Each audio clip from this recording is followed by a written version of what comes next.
stuff will make you a goddamn sexual tyrannosaurus. Just like me.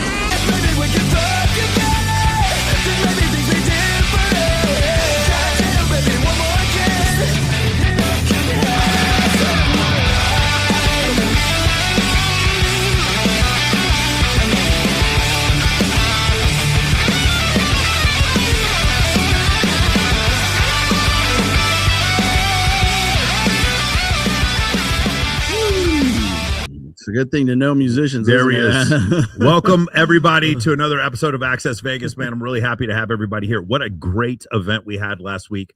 Babes in Toyland Goes Country. Thank you guys for coming out there. We were supporting Hounds and Heroes, where they are raising money to train service animals for disabled veterans. So it's really, really great cause and something that we're going to be doing.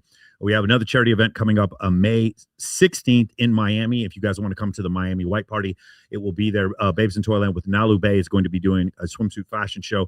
And that's going to be the 16th at Strawberry Moon in Miami, if you guys want to check that out. And we have another Babes in Toyland. We have probably 6 more coming up. And Clavicular may or may not. I don't know. I got to talk. I got to get permission from Steve Fowler. I don't think he's going to want Clavicular there streaming, but we may have. You will definitely. I have a high probability we're going to end up on one of those streams. Will definitely be. Yeah, for sure. So we'll see what happens with that.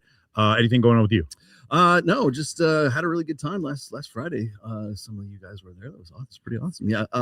And then we have the Reignite meetup that's going to be happening in Miami during that same week. That'll be May 15th through the 17th. The fishing trip is already booked up, so if you missed out, you missed out. But it's always fun. So that's coming up on the 14th, I believe. Yeah, we're gonna just take a trip to 11. Yeah. Nobody. 11. Nobody wants to go to 11. Nobody wants to go to 11. We're not going to fish. People ask me like, "Is this a strip club?" Well, yeah, kind of a strip it's club. It's kind of like a club with strippers. Incredible. All right, we're going to go ahead and introduce our guests here, starting from my left down here at the end of the table. She's from Vegas. She's a model and a singer. It is Celeste. Welcome, Celeste. Next is Celeste. She's from Hawaii. She is an accountant. This is Coley. Welcome, Coley. First time to the show. From Hawaii. She is the owner of Jen's Smokin' Barbecue from San Diego, California. It is Jennifer. She does brisket. And her dog. Is that Winston? What is the dog? Winston, the dog, is there with her. Right. And then also, she is the club goddess from the Bay Area. Welcome back, Lala. For the first time, she's joining us. She is a life coach from England. It is Lorraine. How you doing, Lorraine? I'm good. How are you? Incredible. And she is a marriage and family therapist who actually does have a license.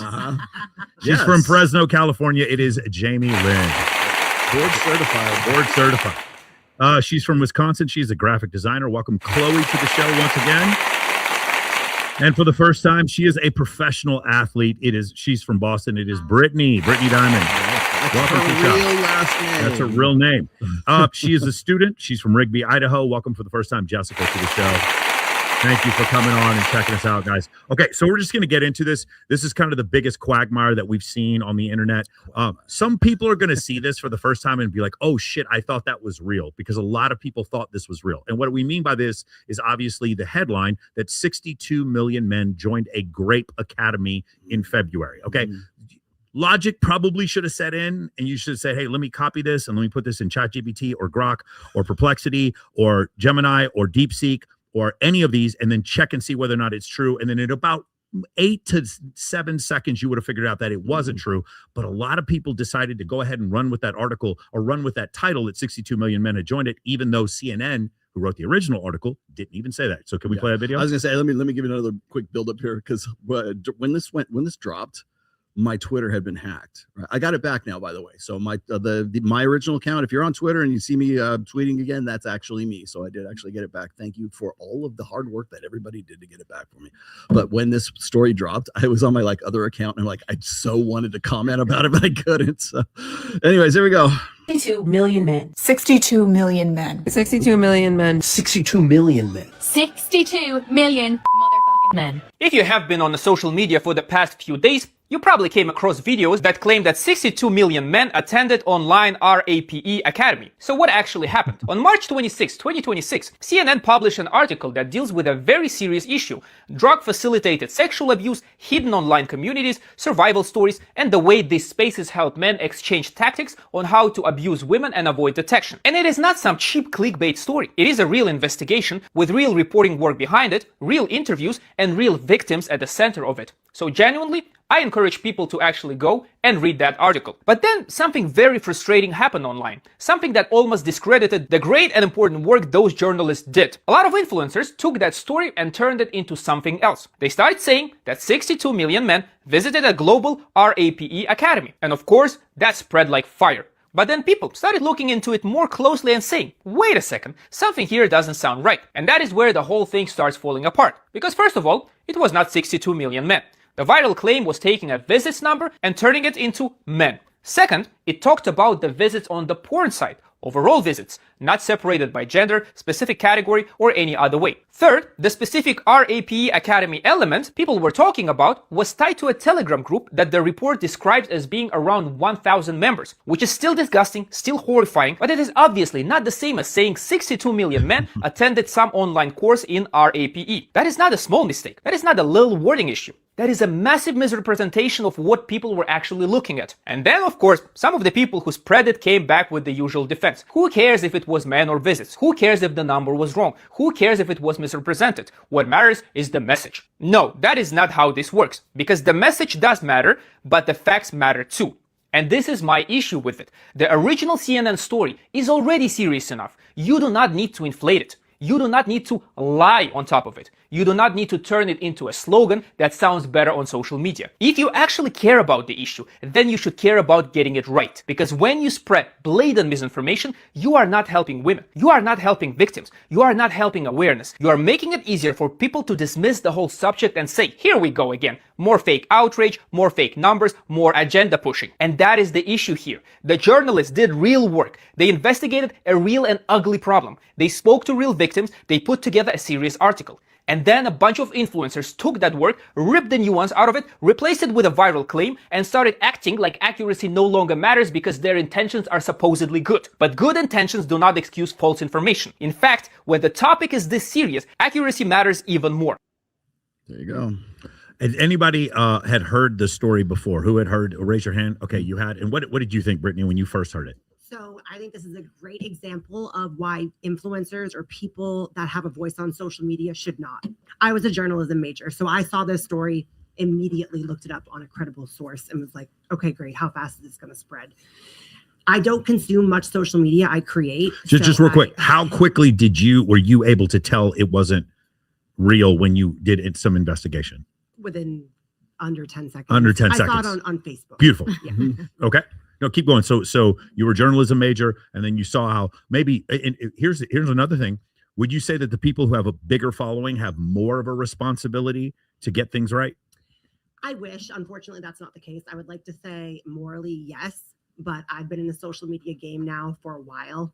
And it's just, unfortunately, it's kind of like an adult game of telephone. Yeah. You know, if you started and you whispered something in his ear, we went around the room, what would it turn into by the end? But with social media, you know, I graduated in 2010. Twitter was just coming to be. Yes. Social media was on a very different scale than it is now. So I think it's scary, also disgusting. And I think people in general need to get a brain. Yes. What did you think, Lala? Obviously the number is jarring, and I just assumed it was like global, because obviously I think there's we'll say other continents where maybe grape culture is more prominent. But yeah, I mean, I didn't really look into it. I didn't necessarily I don't know. I kind of just am numb and desensitized to all these type of things. So I was like, okay, cool.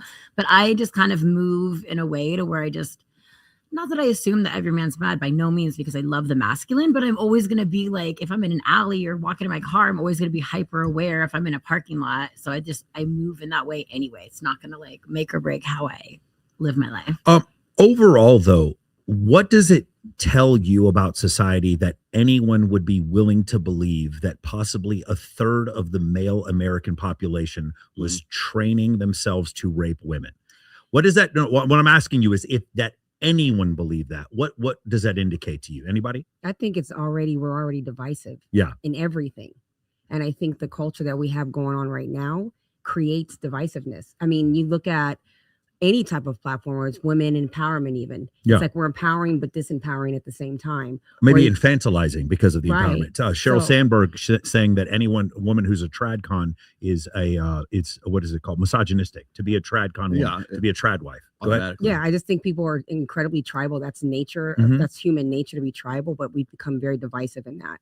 And so just to hear, this number, this alarming number, I think everyone's just looking for, confirmation of what they already believe. Sure. Anybody else? And sorry, I want to touch back on something. I think earlier when you were setting up, you're talking about how younger and younger women, younger and younger, are feeling like more anti-men. And I'm actually raising my soon-to-be 13-year-old nephew, and I picked him up from school the other day from middle school. And it's hard because I'm trying to raise a man, and my brother's out of the picture, so I'm trying to just teach him as much as I can. And I picked him up from school the other day, and he's like, sees his little girls walking past. He's like, yeah, that girl was like so mean to me, and she just said like, I'm no good, and like, and boys suck, and boys are not used. Like, and I'm like, oh my god, these little girls are already regurgitating stuff to like my bambino. And it's like, okay, I was like, no, it's okay. Like, girls and boys just kind of like fight, or I don't know. I don't even know how to like go about teaching him this stuff that's already trickling down to middle school. Yes. So I guess the question from this is, there's a great book on this you should read. It's called Enlightenment Now by Steven Pinker, and he goes over how the world is so much better, but if you watch the news, it seems like it's terrible. Right. What do you guys think that has happened to the amount of sexual assault that's happened over the last 50 years? Do you think it's gone up or down? Anybody? It's probably gone up. Interesting. Anybody else? I would say it's gone up because the population has just increased and more people have become of sexual age. Yeah, it's gone dramatically down. Like exquisitely, like by a order of magnitude. It's gone down. Go ahead. Based on what statistic? But any statistic reporting, and this is all across the entire world. And part of the reason why is for the same reason that you're bringing up, like the consequences for sexual assault, especially because of video and audio, the consequences for it, it's much easier. It's not easier to catch people. Obviously, a lot of sexual assault does not get caught or prosecuted, but the overall amount that happens is actually way less than it was. We do have a bit of a police state where you can film everything, but no, it's not even close to what it was in the 1950s. The 1990s were actually bad, but in the last 30 years, it's dropped significantly. So I think there's a lot to do with forensics as well, DNA technology. Exactly. That. Oh, for sure. Well, by the way, you know what else is down? Women cuckolding men. Since DNA technology in the 1980s, that doesn't happen as much anymore. Why? Because the consequences are pretty dire. You can tell when something's not your child, and so the amount of sexual assault technology would reduce that as well. My point is, if it's reduced, how in the world could a third of the male population of the United States, and that includes elderly and children under the age of 16, a third of them are training to sexually assault women? How could that even possibly be true? So for those of you who don't know, it wasn't 62 million men, it was 62 million visits to a website. And on the website wasn't promoting SA. The website had a small subsection. You know how you guys can see where it says like MILFs and all these different categories, stepbrother, whatever. One of the categories was called sleep, and people were filming each other sleep, not assaulting each other while they're sleeping, but they were filming each other sleep. In one of the sleep videos, there was a link, and the link took you to a Telegram group, and the Telegram group had just under 1,000 people in it. And in that Telegram group that had 900 and something people in it, in that Telegram group, people were sharing secrets on how to drug their partners. Horrible what's going on. Absolutely terrible. Not 62 million, though. I am curious where they got the language for academy from. Oh, probably from Andrew Tate's stuff. That's exactly where I'm probably going. from Andrew Tate's academy. And that's why this got legs, is because they included the word academy. It sounded like something that might have been passed around on Louis Theroux's Inside the Manosphere, and those guys are they have universities and academies and stuff like that, and I think that's honestly, I think and it sounds like it's organized. It sounds like okay, we're paying a membership fee so we can learn how to do this. And didn't I hear that last month on that documentary on Netflix? That it's they're going to do it anyways because it's going to get clicks. You're going to get, you're going to get engagement out of that for sure. But again, it's I hate it when people want to say like, oh, the manosphere is dividing the gender divide, blah blah blah. I'm like, you don't need the manosphere for that. So you just have everybody's doing it anyway. So a couple of things. Number one, if I get something accurate, that does not demean the suffering of the people who are victims. It does not. In fact, it clarifies what they've gone through. Number one. Number two, we have a thing. We have a place here. It's called the Shade Tree in North Las Vegas, if you guys are aware, and they are a home for victims of domestic abuse. To work there. Yes, the Shade Tree. I lived there as a child. At the Shade Tree here, yeah. Mhm. Incredible place. It's actually a defensible position. Like they have concrete walls everywhere. It's all boarded. I've been in there several times, and I've done charity events for the Shade Tree. If you guys want to do something about this, donate to the Shade Tree and donate to some charity that tries to work against sexual assault, and stop wasting your fucking time listening to these stupid fuckers on TikTok who lie to you. They have done nothing to help this problem. And by them exaggerating, all they've done is made the problem worse. Does everybody understand? Like, let me ask you something. The Duke lacrosse scandal. Once you found out later that the girl had lied about everything, does that make other people who have sexual assault claims seem more credible or less credible? It makes them seem less. It's like the boy who cried wolf. Exactly. So the reason why, and by the way, we're going to clip this, and you're going to see all these people in the comments being like, who cares if it wasn't 62 million? It really does matter. There's a word called homicide, and there's a second word called genocide. They mean two different things because numbers mean something. And so acting as if getting it accurate, what my point is, I'm not trying to promote that culture. I'm trying to promote people donating their time and resources to actual 501c3s that do something to try to stop this issue, instead of watching these idiots, these pandering, dog whistling, virtue signaling idiots on TikTok who keep saying this and making the problem worse. When Lindsey Hill lied about the whole Trevor Bauer situation, this whole Jonah Hill nonsense, the whole stuff with what's his name?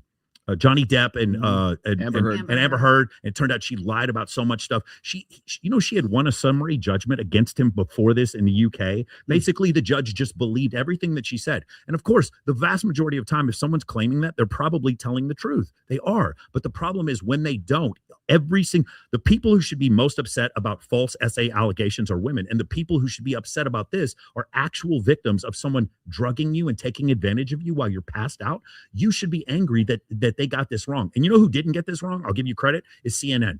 If any of you guys actually read the CNN article, it discredits every single person who said that there were 62 million men who went and did this. So getting things right is always okay. It's always, and I'm telling you right now, in the future, we're going to get, there's Stephanie right there. In the future, we're going to get to something else where, we talk about numbers. Numbers do mean things. Accurate numbers do mean things. And like you said before, I know a lot of women who actually believe the amount of sexual assault has increased over the last 50 years, but it's not even close. It's nowhere near as much. But if you believe that, and then you also have a negative opinion of men, which is going to lead me to my next point, which is this. I'm going to just read off this whole thing. Yeah, right. Okay. Women, this is from Chris Williamson. Okay, so that's about as middle of the package you can get right there. Women feel much more negatively towards young men than young men feel about them. So 72% of men, this is a research poll, this is 72% of men had a positive view of women, whereas only 50% of women had a neutral or negative view of men. 21% of women had an actively negative view of men, and only 7% of men felt the same. Meaning, when women were surveyed, only 50% of them thought positively of men, and only 7% of men thought negatively of women. So what we're supposed to believe is, for all the talk that the manosphere inspired misogyny, 3 times more women hold a negative view of men than the other way around. And my point is, if I believed that 62 million men had actually joined a Grape Academy, I would definitely have a negative view of men, except it didn't happen. That's my point. It's like when it seems like when I watch Inside the Manosphere or all this other content, I'm supposed to believe that this type of content is turning men against women. And then I read the actual data, William Costello's data on why isn't there more incel violence, and I found out that that is not the case. By the way, did you guys know violent video games don't make kids violent? Did you guys know that? There's data. It's pretty conclusive. It doesn't. It turns out that wasn't true. That was just make-believe that somebody needed to believe. And so that's the thing. This data does matter. These numbers do matter. But what it seems like is that the propaganda that turns women against men seems to be way more powerful, according to this survey, than the propaganda that's supposed to turn men against women. Anybody?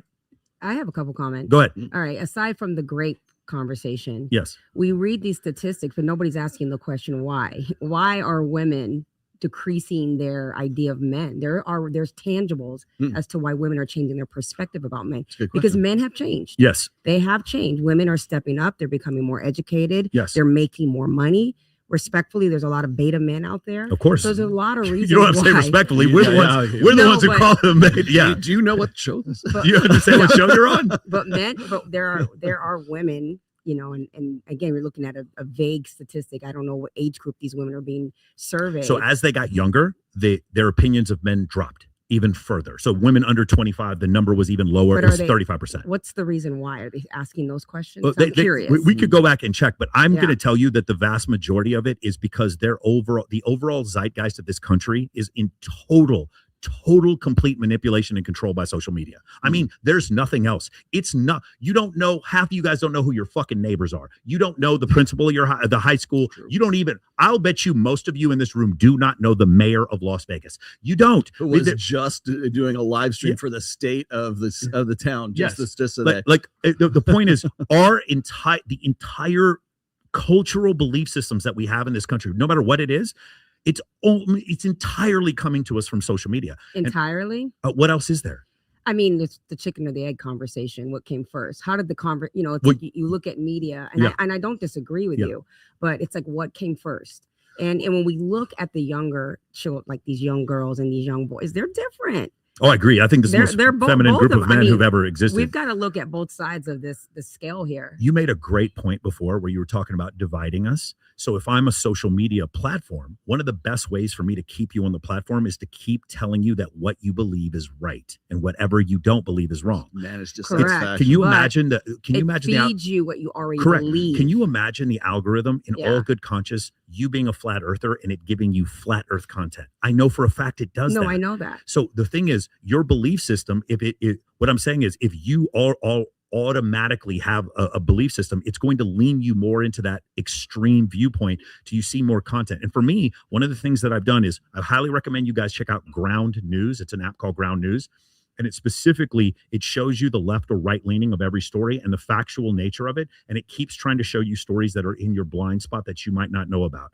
So I try to subscribe to as many content creators that I don't like, whose opinions I don't agree with, because the algorithm is there to cut me down and to make me believe in shit that isn't true.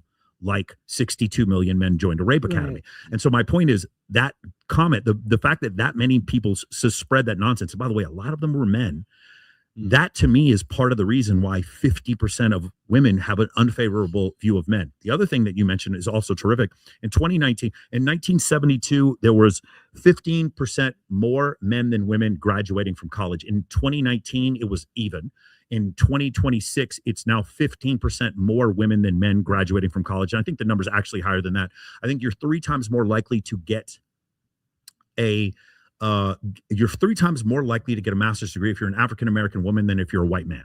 It's as far as master's degrees, it's almost totally done by women. And as far as psychology is concerned, under the age of 30, 95% of psychologists are female. They've leveled up. They absolutely have. But in doing so, because you want men who are even more successful than you have fewer men to choose from. And now a man who might have been a good match 20 or 30 years ago, you think less of him. And that might be part of it as well. I mean, without might be, there's a lot of variables here. Sure. Yeah. I don't think it's one shoe fits all. Right. I think there's a lot of different variables in that conversation. And I am one person that is all for equalizing and making people get on both sides of conversations. Sure. But you're also an incredibly perspective person. You do your research, you do your homework. Most people are sheep. They're not shepherds. Yes. Okay. So you're a shepherd. But that's the problem with social media. Whatever you already believe in yourself, whatever you already think is true, is a definitive thing in your belief system, you're going to go search for that information. Yeah. Whether you're back in the 80s with an encyclopedia, or finding your group of people that are going to do the stories and talk about the things that you like to talk, or you're at the water cooler, or now you just have it 10x with social media. But they don't find whatever you're looking for. That's exactly right. Yeah. Awesome. Did you have anything else you want to go over? No, I was just going to say is that there's this constant drone about the gender divide. There's this constant drone about whatever men's issues that are unignorable right now. And I mean, we're going to get to this later on here, but it's become so unignorable that it's not, It's not coming from the manosphere. It's coming from everyone. People right who now. hate us are spewing our talking points Exactly. on Oprah Winfrey now. Yes. Like that's how ridiculous, how out of whack this thing has gotten. And it's nobody's fault. Women make more money. That's terrific. But every single data source you'll find that is that when women make more money, they want men who make even more money in general, not all the time. Doesn't change the machine. They do. And as they do that, there's fewer men for them to choose from. And when they complain about men, my ex was a narcissist, they're talking about those men who who were getting chosen, not Deborah So's new book, Sextinction, goes over the fact that, guys, I'll show you a chart. In 2008, 12% of men had gone a year without sex. That number by 2019 or 2018 had gone up to 23%. And we were told, no, this was just a balancing out. This had to do with inflation or the rising cost of homes. No, Deborah So came out with a new study. It's 33% of men go a year without sex. 33% of men. There's, I believe it's 48% of men go a year without going on a date. 48%. And then somewhere close to 50% of married couples go a month without sex. There were all these statistics that were going on. These are real things that are happening, and they're only going in one direction. And it's just, but if you say that, and you relate that data, you're a fucking misogynist. I'm a misogynist for bringing this up. Exactly. But Chris Deborah Williamson, So does, then it's breaking news, and oh my God, we better do something about this. When Scott Galloway, Chris Williamson, or Richard Reeves says exactly verbatim what we say, it's not considered to be as offensive. But when we say it, they consider it to be offensive. Well, the reason why is because we did not start with the land acknowledgement before we made our statement. Or we'll get a well, women don't owe you guys anything. They don't owe you. We're like, well, that's not what we're saying, but we're just relating the info to you. But that's where it goes when it comes from us, as opposed to coming from someone else or coming from somebody on that side of the gate. Two things I'm going to say, and this is the reason why Inside the Manosphere did not want to interview us. Number one, there are no victims in his community, and there are no victims in my community. None of us are fucking victims. None of us. I make my clients all read David Goggins, and they all read Jocko Willink. There's nobody who's coming to save you. You are the only person you can depend on, number one. And number two, it is nobody's fault. This is all a function of natural selection and evolutionary mismatch. It is no one's fault. So it's men not having sex. Sorry to interrupt your go ahead.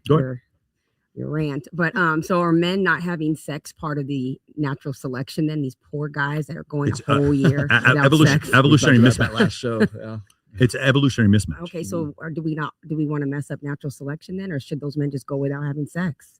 That's Maybe a good it's question. population control. It could be, right? It could be, right. And what you're saying isn't right or wrong, but I do know a lot of those men, and they're great guys, and they're getting passed over because they're not on the dating app. They're 5'9". We'll define great. Great, they're wonderful people who take care of their family and work really hard and are caring, giving individuals. So they have families. And are they looking for a relationship, or are they just looking for sex? Because you guys have made it very clear there's certain women you'll sleep with, certain women you will wanting to like actually put a ring on it. So a lot of us are realizing, maybe I shouldn't sleep with this guy because he's not serious. Like, y'all are kind of letting us know, we got to vet y'all further to know before you get sex. Chloe, I believe that for the 10 or 20% of men, maybe less, that you find attractive, I absolutely believe that some of them just want sex and some of them want a relationship. For the men that I'm talking about in the bottom 30-40%, they would marry you tomorrow if you gave them a chance. They swipe on dating apps 6,000 times and don't get a single fucking match. But men are so picky. I feel like, ladies, y'all need to chime in. I feel like we can point it this way, and I'm not trying to bash men, but I swear, like these gentlemen that are maybe not the most ideal, whether it's aesthetics or financial, whatever it is, they think that they can get a certain caliber of women, and they're the ones that are being picky sometimes, and they're killing, they're shooting themselves in the foot. I totally agree with you that there is a group of men. So I've said this before. There's three genders. There's high status men, there's women, and there's low status men. Look, I think a really important thing that gets missed in relationships is love. Okay, that's something that nobody talks about, is love and compatibility, not just like linking up and being in a relationship. Like love is a thing that like sustains people. It's connection, spirituality, all these other things that kind of get mismatched and like left in the dust. So it's like, all right, there's a bunch of single people out there. Well, me being a licensed marriage family therapist, I talk to a lot of people that are married and hate their spouse. Okay, and they're just with the wrong person, but it's far better for that person to be single than with the wrong person. In general, are we less capable of love then? Is that what you're saying? No, not at all. It's not what I'm saying. What I think is people don't know how to pick the right partner. I agree with think that. People Yes. lack patience, and I think I did a video on this. You can't see it, but I did a video on this a couple months ago where I was talking about the pressure on women that does come a lot from the manosphere to settle down while you're young. And It's more the tradcons, not really the manosphere. Okay. Yeah. Whatever it is, it's trad space for sure. Trad space. Okay. So sorry. So in that space, marry young, have kids, whatever, Yes. that's your value, settle down, whatever. And then women feel that pressure. Women always feel the pressure of time. And then they pick from that place a lot of times. And then they pick from the pressure of time, and my time is running out. And guess what? They pick the wrong Desperation. dude. Sure. They picked the wrong dude. Right at you know? 28 years old when the epiphany phase kicks in, you're like the club's closing down, and you better find somebody before they turn the lights on. So here's where I think the massive misunderstanding is. When I hear women complaining about men, I just go with me with this thought experiment. Top 20% of men, these men make a lot of money. They're very physically attractive and have no trouble getting multiple female partners. All of women, and then the bottom 80% of men. Just consider them as three different groups. What I'm talking about is those top 20% of men. You're right. They are picky. You're right. They are. A lot of them are fucking narcissists. A lot of them cheat. 100%. I agree with I'm you. not talking about those. I feel like, we can go down a rabbit hole. I think the bigger problem is dating apps more than social media. Yeah, but men aren't matching on dating apps. Look, I have to point this out because this point gets really missed. What's the solution? Right. Okay? Yeah, the solution. So so if we switch it back to what's the solution here, the solution for most people will be to settle. To settle for somebody that you're not really into. I have a different solution, but I understand What's your what you're saying. solution? My solution is for people to use social media to be social, to not consume social media, but produce on there so that you can get groups of people together and have real time. And almost I would completely forego dating in total and just have group activities with people that you're like-minded with and get to know them first and then consider the idea of dating. I think that would be way better than I swiped right on a guy and he was cute and I gave him a shot, but because he didn't smell right or whatever, he gave me an ick because he had a raincoat on. I don't want to date him anymore. I think that is the problem. That's almost exactly how I date. Actually. Yes. Because I almost I feel like if I meet a guy or if I'm out or whatever, and they'll come on to me and I'm like, okay, cool. I get it, and maybe we'll get their number or something like that. But it's almost like I have to, for me, this is weird, but it's almost like I have to friend zone them first. Yes. Because it's and sometimes just because I want to see how they are, who they are, and then after a couple years, then I'm like, okay, you are a good person. Well, how how about you get to observe how other people act around them? Exactly. How about you get to exactly? That's exactly my point. That is so much better than dating. That is the solution because we've gotten so far away of mental acuity and being able to read the room. I mean, your solution, if I reframe it, is just meeting people and expanding your social circle. No, there's difference between meeting people and expanding my social circle. If you're in my social circle, there's some level of trust and commonality. Exactly. Just meeting you in general is a little bit different. But having groups of people together, we used to do this in high school. People would go drink beer under the bridge, and it was a big group of people. Right. So what that does is it creates the opportunity to possibly in meet the person you're supposed to be with, which would be a good avenue to do, which we kind of lose the sense of connection, right, with dating apps and things like that. So I agree with what you're saying, but I think what gets lost in translation 90% of the time is that we lose the importance of connection. There's more emphasis on picking out of time. There's more emphasis on, hey, you just you focus more on a relationship rather than being single. And then there's shame attached to being single as well. Something is wrong with you if you're not single, which again puts pressure on, well, I better be with this person because, I don't want to be blacklisted. Yeah. There's also shame, especially second generation South Asian men or East Asian men, their families are also shaming them. Why aren't you married by this point? Latin American men, same kind of situation. So I agree with you. And all of these things cause us to pick the wrong person, and then we get divorced. I think a lot of that shame comes from our family as well. Go ahead. I was just curious on what you're seeing in your practice.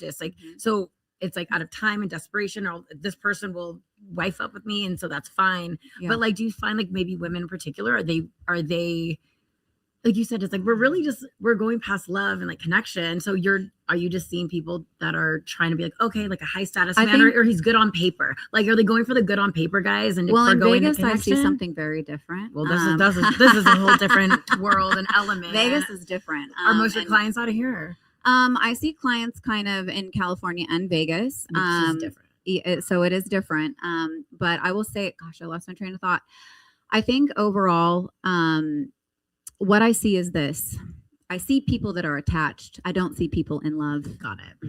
Okay. That's what I'm dealing And with. scared to be alone and scared to rip that Band-Aid off. Yeah, Be or like, they "This isn't don't, the or person." here's a good one. They don't know their value. They don't know their worth. Okay. Or like, look, like we all have past, like there's abuse and trauma and things like that that come into it, right? Don't want to get into the weeds with that.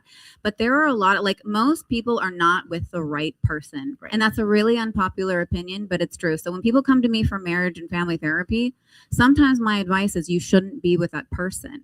And that's not what people want to hear. They But don't wanna take it. They don't want to take it, right? But you're actually dealing with attachment issues and like addiction, because attachment is a form of addiction. Right. And that makes it really hard to separate. Like, look at trauma bonding. Trauma bonding ain't love, but it's a lot harder to break than a love bond. Well, people get attached. They get addicted to the emotions. That's even when you see people like the fighting. It's like, wow, oh my God, they're fighting, but they get back together. It's like that cycle of like abuse and like it's the called emotions.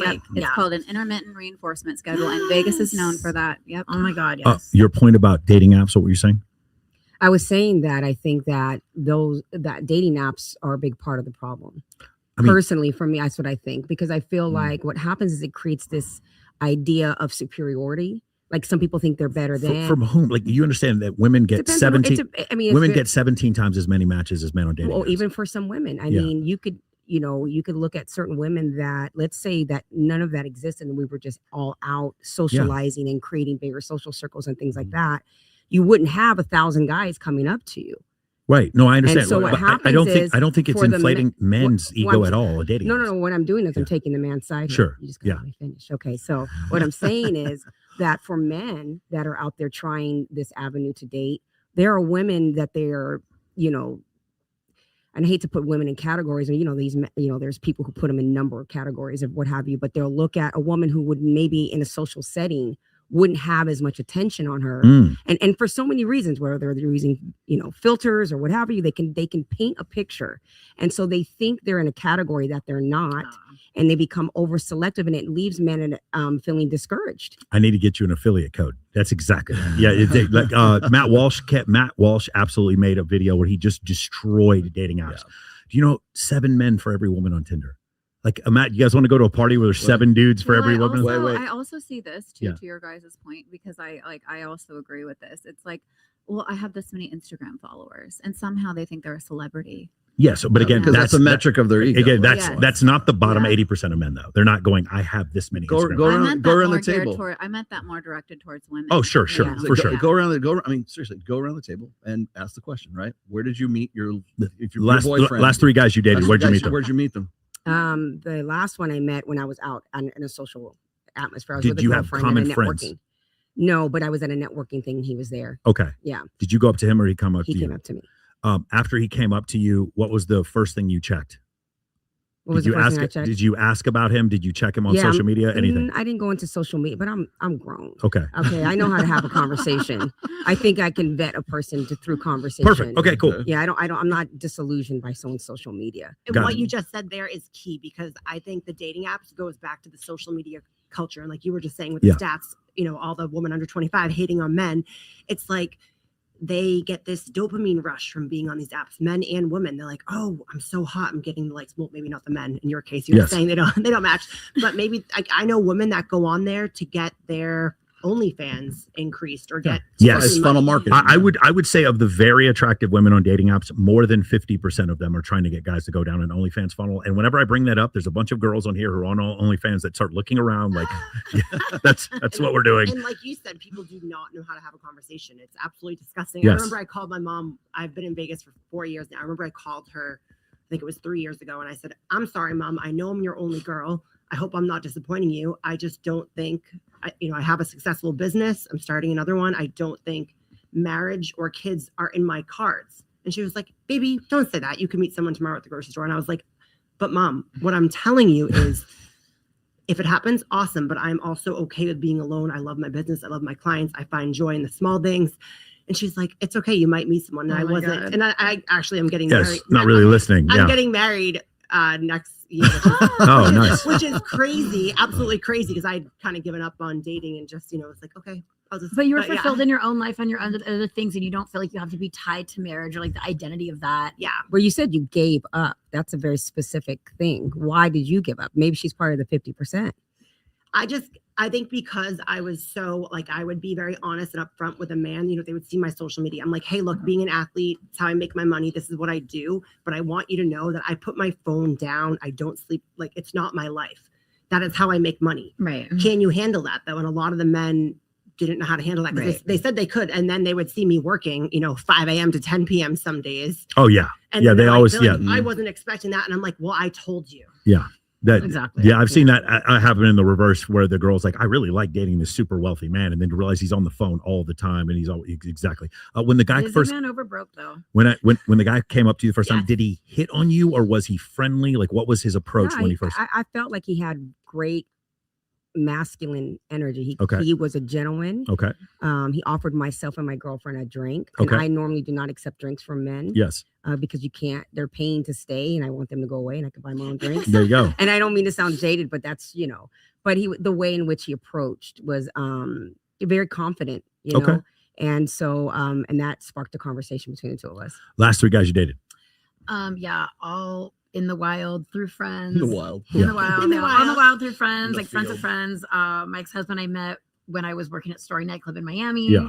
So he understood my lifestyle. We had like the Miami, like I guess like industry couple life or Yes. whatever. And the guy who I kind of like secret boo on the side.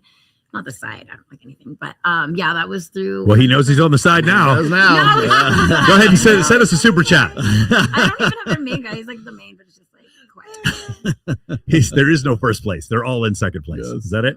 Okay. So by the way, the answer that I'm actually looking for, and I don't expect any of you to give it, but maybe you will, is that I met a guy through a dating app, or I met a guy who came up and started hitting on me in a bar. Because those are the 2 things that men are being taught to do right now. And I'm telling you, they are completely fucking ineffective. But that's every dating coach is telling guys to do that right now. Jen, last 3 guys you dated. I passed. You passed. Is that what you did? Go ahead.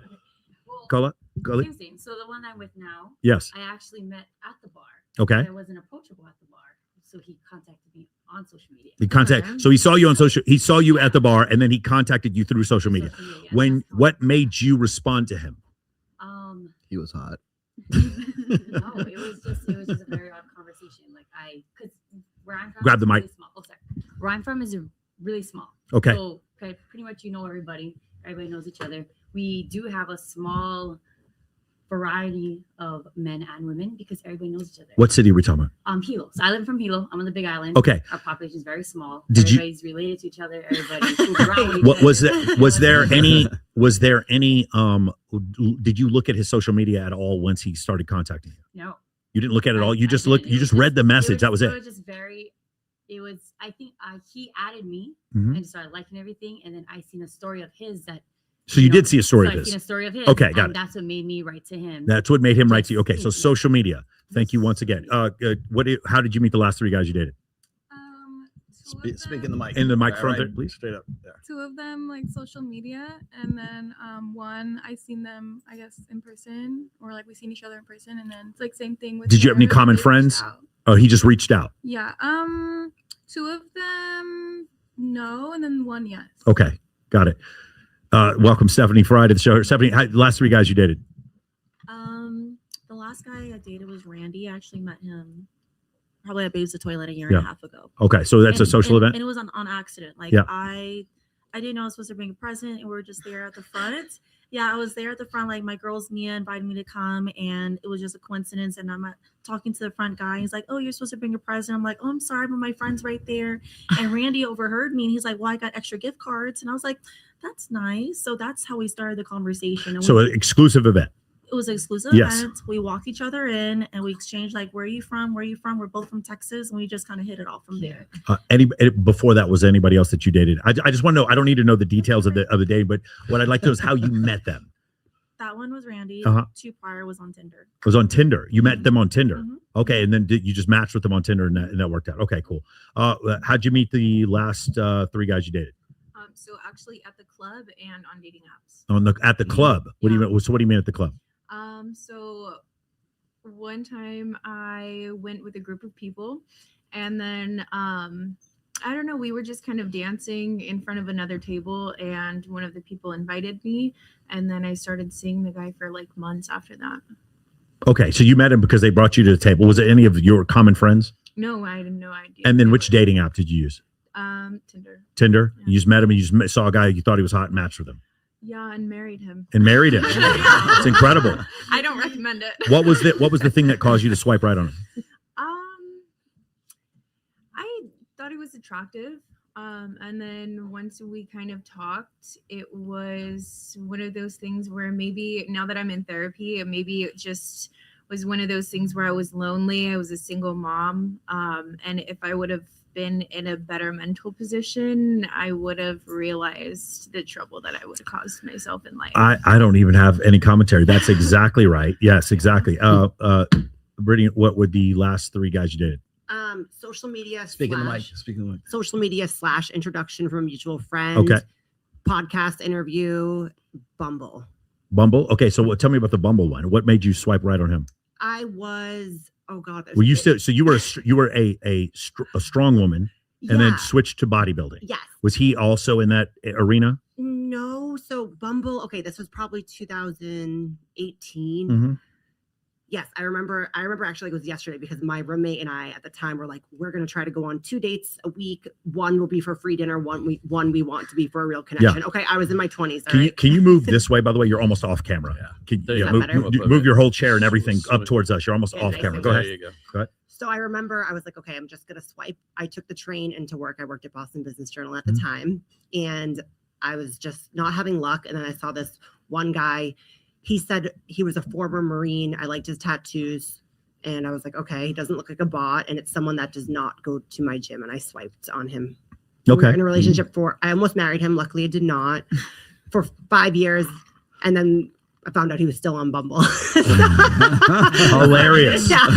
Hey, never deleted it. Stephen Stewart Williams has a new study that came out that Bumble, Tinder, Bumble, and Hinge do actually help the top 5% of men have sex. No, not for anyone else. And it has absolutely no bearing on relationship satisfaction whatsoever. Like none. It does not help at all, but it does increase the number of STIs and sexual assault. It actually does increase those numbers. Go ahead.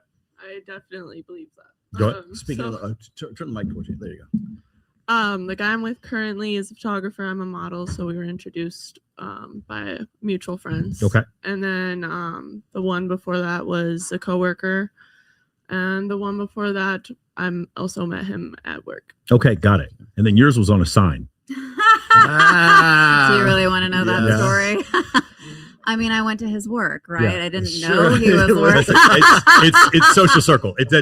She doesn't have to answer. Plead the fifth. I'm your attorney. Plead the fifth on this. Embarrass me here. You know. It was in real life. Okay. It was in real life. Okay. Yeah. My point is, for the majority of women I talk to, the majority of the time, they all got on a dating app for maybe 15 minutes. They had one bad experience and got off. And yet I'm telling you guys, if you go, any guy who's like a competitor in my space, because I'm a performance coach for men, anybody who's a competitor in my space, they're all telling you to get on dating apps, and they're telling you to go up to strange women and tell them that you're interested in them. And I see some of you ladies laughing, and yet I like, you've seen the girls I date. Like, that is not how to fucking do it anymore. It's exclusive events. It's using social media, having your social media curated properly where you don't look like you're some dude with a creepy van driving around in a white van capturing people. Okay. And it's having female friends who introduce you to other people. Nothing trumps having women introduce you to other women. As all the women in here are shaking their head. I feel like men need to know body language. Sure. So they don't set themselves up for rejection. I taught my son that. But what if your son friend zoned every woman and then no, I don't mean to friend zone. It's like when if it's there us, I heard this woman, she did this study or what have you, and I can't remember her name now, but she said that men now, a woman has to give him at least 15 cues in order for him to feel comfortable to come up to her without being rejected. Yes. But another thing that for us, like us women, we don't bite. We actually like to be approached. However, I think some men, they assume because you're pretty, as an example, and you say hello and you're polite, that it automatically means I'm interested. Yep. And if a man could just follow the body language of a woman. So for example, I always say like the most dangerous thing for a woman is to smile at a man. Because they take it the wrong way. Think that you like them. Okay. You know. So if you guys want to look this up, because I think it would be great, because I know you have a podcast. look up male overperception bias and female underperception bias. So you're right. In general, they do experiments where they show a man and a woman sitting there talking. They're studying with each other, and they're of like equal attractiveness. And they ask men, what percentage of you think that she's interested in him? And the number's outrageous. It's like 60, 70%. And they ask women the same photo, what percentage of you think that she's interested in him? It's like 17%. It's like very low. They put makeup on the woman. They have a woman who's even more physically attractive, and the number for men increases. Men mistake anything you do as a sexual advance, the more attractive you literally don't have to do anything. In fact, you can be so pretty. What's really going on there is actually a psychological phenomenon called projection, right? That's what's actually underlying that. So it's not necessarily about the woman's attractive level. It's about he perceives that she's attractive. Therefore, he internalizes that and then projects that onto her. I feel like experience is a lot. Yeah. Yeah. No, what I'm saying is if you are maybe not even attractive is enough, because I host several pageants. There's a welcome. The girls who win my pageants are not always the prettiest girl, but they're the girl that every guy thinks he could fall in love with, even though they know they don't have a chance with her. Attainability. This is attainability. It's so, shout out to Kesslin Hart, shout out to fucking Jerica Martin, shout out to all these girls. These girls were incredible pageant models, and every guy felt like they were the most special seen dude in the world. And real talk, the Rhino, Sapphire, and CH3, there's full of girls that do that as well, which is, by the way, why I don't believe in the body language thing. Well, I mean, as far as because it's an autonomic response, right? So if a man comes up to me and I'm interested in him, and I'll tend to lean a little bit forward towards him, I think this is as opposed to pulling away. No, it's something that people do subconsciously. No, I think it's because you're more emotionally mature. I think that's why you do that. I think a lot of women right now are complaining they don't want to be approached more. Every guy who approaches them, they think it's ugly and disgusting. The only reason women are saying that is because they're not attracted to the dude. If it's because let me tell you, if it's an attractive guy or the approach, I think it's more about attraction than it is about approach in this sense. Just because if a hot dude comes up to you, doesn't matter which way he comes up to you, you're more likely to entertain. Cool. I'm not saying that's always. What percentage of guys are hot? But I will say this. Listen to this. Guys, ready? Give me a number. What percentage of guys are attractive, just in general in the world? Go. What percentage? 5%. What do you think, State? 5%. What do you think? The percentage of men in the world that are attractive. Go ahead. We're 10. 10%. You are so fucking generous. And we thank you so much. What I'll be generous and say 20. 20% of men are attractive. Jen, what percentage of men are attractive? 3%. 3% of men. But can I say this real quick? Because there's a different rule of thumb, and I hope I'll see what the ladies say. But men fall in love with women they're attracted to. Women become attracted to the men that they love. Okay. True. So not necessarily. But most women are not in, like, most women will find a man that's not necessarily the hottest guy, because we know it's the person, but he could get in your head. He can make you feel good. You know what? He could charm you. You're right, but I feel like that's part of the problem. Because we as women, and I talk to my ladies about this all the time, like it's okay for a guy to choose for looks and attractiveness and all this, but women, somehow it's more acceptable for those things not to matter to us, to let a guy grow on you. If you've got to start a relationship letting a guy grow on you, not fully being into him, not fully being attracted to him, you're already off on the wrong foot. You should absolutely want to bang that dude. A little bit of context. Say it again for the people in the back. A little bit of context.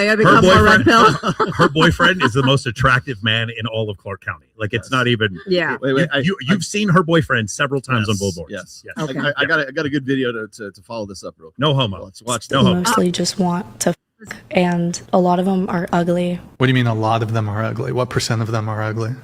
Yeah. Probably like 90% of guys are ugly. You're not attracted to 90% of men. Yeah. You find 90% of men unattractive. Yes. Okay. I have a question. What percentage of men do you find gross? Gross? Maybe like 50%. 50? Maybe more than that. Of the age range that you prefer, what percentage of men do you find unattractive? So you said 90. 40, 50? Gosh, I don't know, like 50%. I'd also say probably 90. 90%? Mm-hmm. Maybe 95, honestly. Maybe more. Probably like 70. Please. At least 90. Do you guys think that you're top 10% women? Looks wise? Yeah, just looks. Maybe like 20%. You're top 20? Okay. I would say yes. Yes, top 20? Top 10. Top 10. Okay. Yes.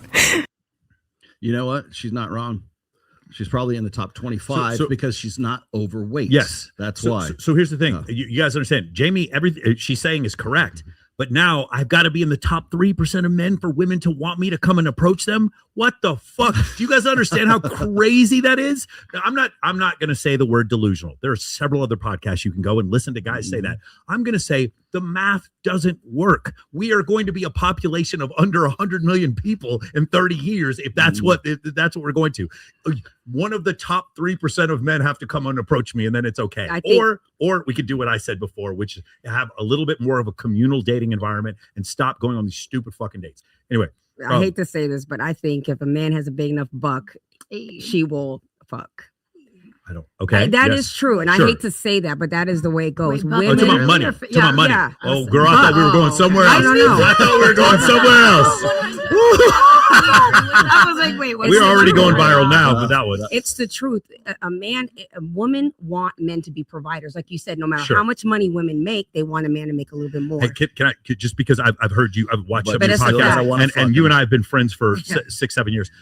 You guys, there's a great book on this. It's called Why Women Have Sex by Cindy Meston and David Buss. And the variety of reasons why women like men is so much greater than the reasons why men like women. And you two are exactly what I'm talking about. How like your interest in men are for completely, there's so many more plays than a man can want. I don't disagree with her, but there's more to it than that, right? You know, because what you're saying is true. They will absolutely compromise whatever if they've got more money. That's pretty common. You guys know that. We can all probably attest to that. But again, I'm hiding my Rolex. I do believe that most women are actually looking for love. Most women are actually looking for relationships, and they might get with a guy that is a provider. And yes, those things are high on the list for women, absolutely. But they will compromise things like attraction. They will compromise those things for things like financial stability, money, and whatever. And that still puts you in the category of divorce for me. Picking the wrong relationship, entertaining the wrong people. It sets you up for failure, even though you're looking for security needs. That's why I think, going back to my earlier point, why attraction really does matter for women. Okay, but what happens, it doesn't even matter how hot the guy is initially or whatever. When you get married and after a few years, that polarity dies. So it's like, I feel like those things come. Well, who says it dies? Like, who says that dies? Like, I mean, I was lucky enough to see my grandparents be madly in love with each other and still attraction. Now, I think it might change. It might not be the same, but like the way that we're measuring it now versus how we're going to measure it when we're 90, it's probably going to be still pretty compatible. Right. I got a super chat. This is a good segue here. Without equitable distribution of women for men, society cannot sustainably motivate men to maintain that foundational layer. That's what I was going to ask. I was going to sort of point your direction here too, because the reason why this is important is because there's also another conversation they're constantly blathering about the fertility rates right now and how they're below replacement. Guess what? They've been below replacement since 1975 in this country. So it's been below 2 children for a long time right now. So the time to bang that gong was way back in the 70s. The other thing you talk about, when I was growing up, a lot of my friends at least looked up to the idea of joining the military. I did a boot camp the other day with my buddy Owen, a room full of people. And then you guys, my PA, he's an E9 in the Marine Corps. And then I'm a 03 in the U.S. Air Force. And they say, how many of you guys would be willing to die for your country? And then me and him just immediately rose our hand, like, duh, because we both grew up in the 80s. Of course you would die for your country. What are you talking about? Not a single dude in the room rose their hand. And it was just like, wait, what? I'm so confused. And then I realized they can't afford a house. Inflation has taken away all their earning power. Women aren't choosing them. They're not in the top 3% of men. There is no investment in the nation that they were supposed to protect. So of course they aren't going to. 80s was peak America. Everything is falling. Even if they were picked, if they are picked, it's like except for HIV, it was peak America. So what I was going to say is like, as far as the fertility rate thing is concerned, it's like all of this stuff is connected. Everything is attached to something else. Everything, it just syncs up. Okay. So when you look, we've just been talking about like sort of these 90% of guys are unattractive. Where we're at right now, as far as technology is concerned, is because we have social media, it is presenting women with this choice paradox right now. I can get better. Is he the best I can do? And so what happens is he cool enough for me to, like, you got to go check on Instagram. Is he cool enough for me to want to hang out with, kind of thing? So what happens is, and you probably heard this somewhere on the internet, that the average women do not want to get with average guys. They have to be elite. Marriage is for the elite. That's why we are at an all-time low in marriage rates right now. We are at 6.1 per 1,000 persons. That is as low as since they started recording it back in 1848. Okay, so what happens is when that's the case, when average men are undesirable by average women, and you have to be elite level for that guy. The guys who are in the middle, the guys who are the average guys, what Vox Day would call the delta males. These are the guys of the salt of the earth, right? There's the guys who go out and they're electricians, they're welders, they're working oil rigs. These guys have regular jobs. Delta males are called? Delta males, okay? Not alphabet. So delta males are kind of like this, like blue collar. They're the blue collar guys who keep the lights on, who fill the potholes, who work in raw sewage, right? These are what they put in an honest day's work for an honest day's pay. And there used to be a social contract that if they did that, then they could be relatively sure that they were going to find an average woman who wanted to have average kids and have a golden retriever in the front yard and a nice SUV kind of thing, right? The problem is once you lose those delta males, when they say we're fucked because the social contract is average women don't want average men anymore. I have to be well above average to even like get the notice or be attractive enough for that woman in the first place. If you lose the delta males, that's when you lose society. That's why they're not doing it because that's why fertility rates go down, and that's why you see societal decay. I have guy friends who are electricians and they lay sheet metal, and these guys are doing aluminum siding, and guys who are plumbers, and they're making so much more money now. It is crazy because nobody is invested to do those jobs.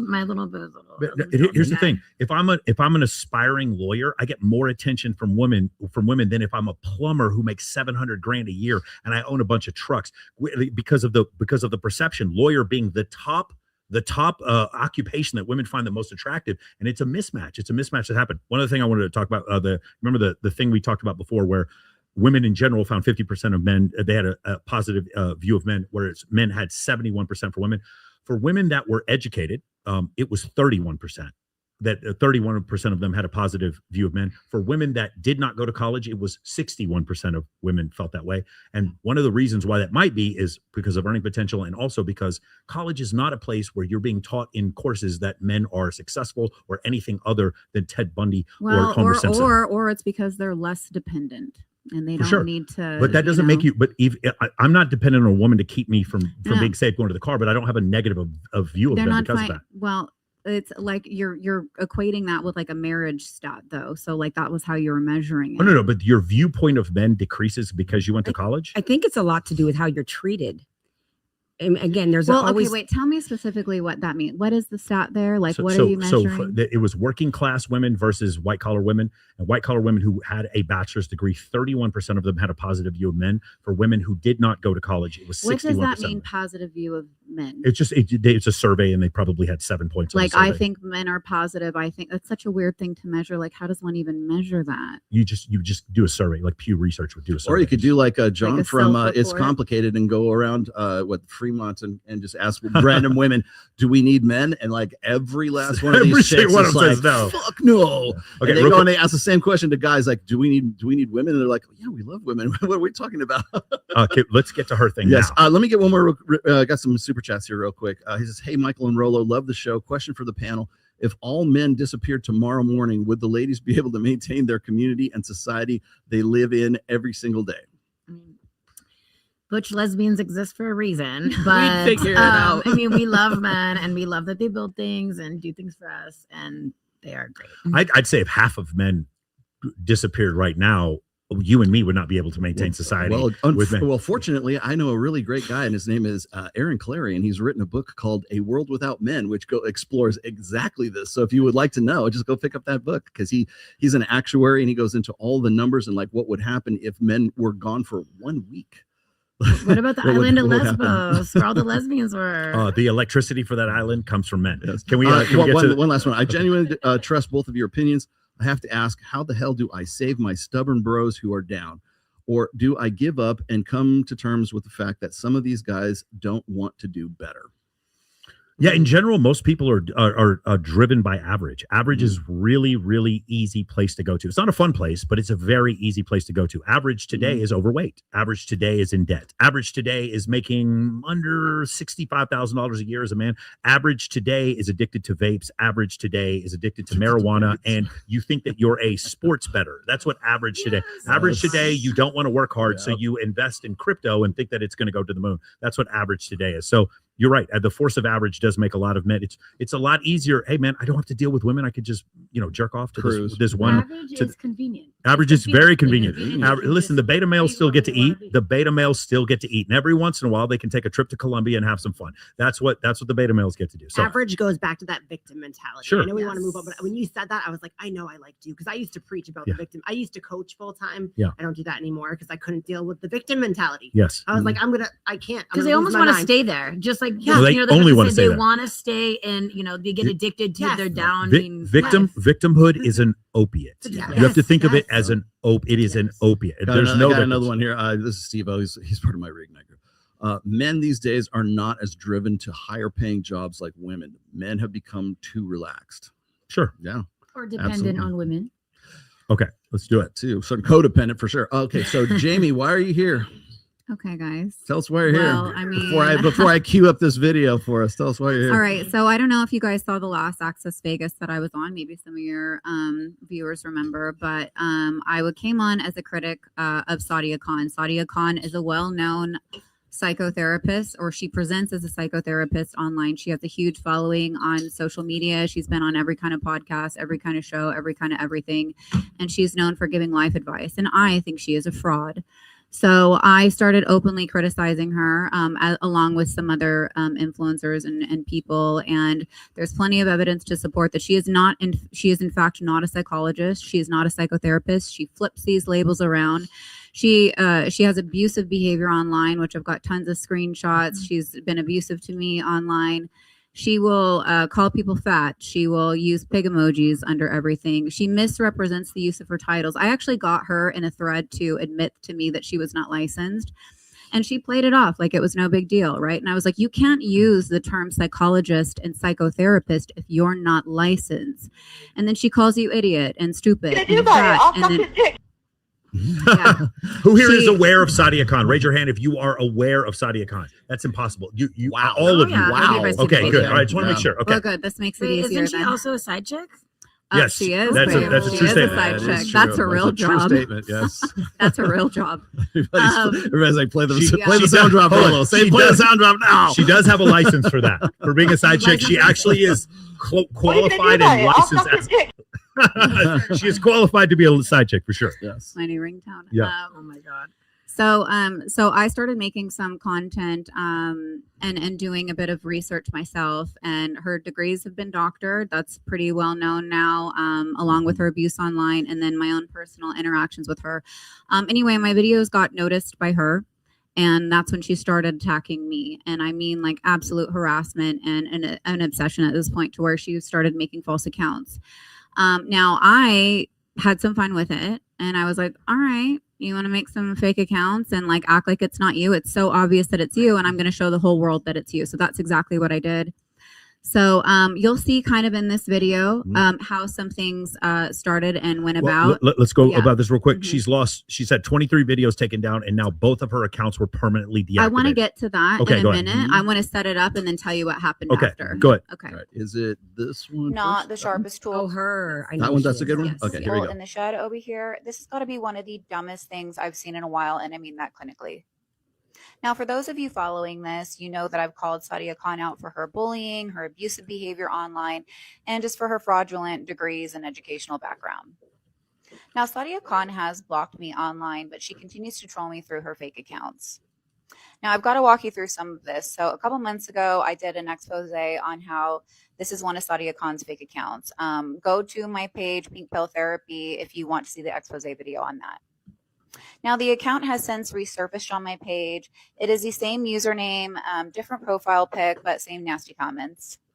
Now, I wanted to dig a little deeper, so I looked at the account information, and you can see that it's a fairly new account, joined September 2025. Also, it's located in Dubai, and isn't that where Sadia Khan lives? Now, this account is not just trolling me, it's trolling other influencers like Goop, who have notoriously exposed her for her fraudulent and bad behavior.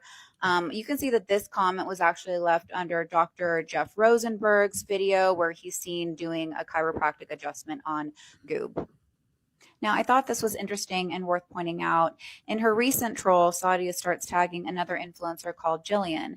She says she's got a way bigger platform and she doesn't even have a background in therapy or sociology. So she's saying, hey, Pink Pill, go take a look at her page. Basically, like, get off my back, right? Go look at her page.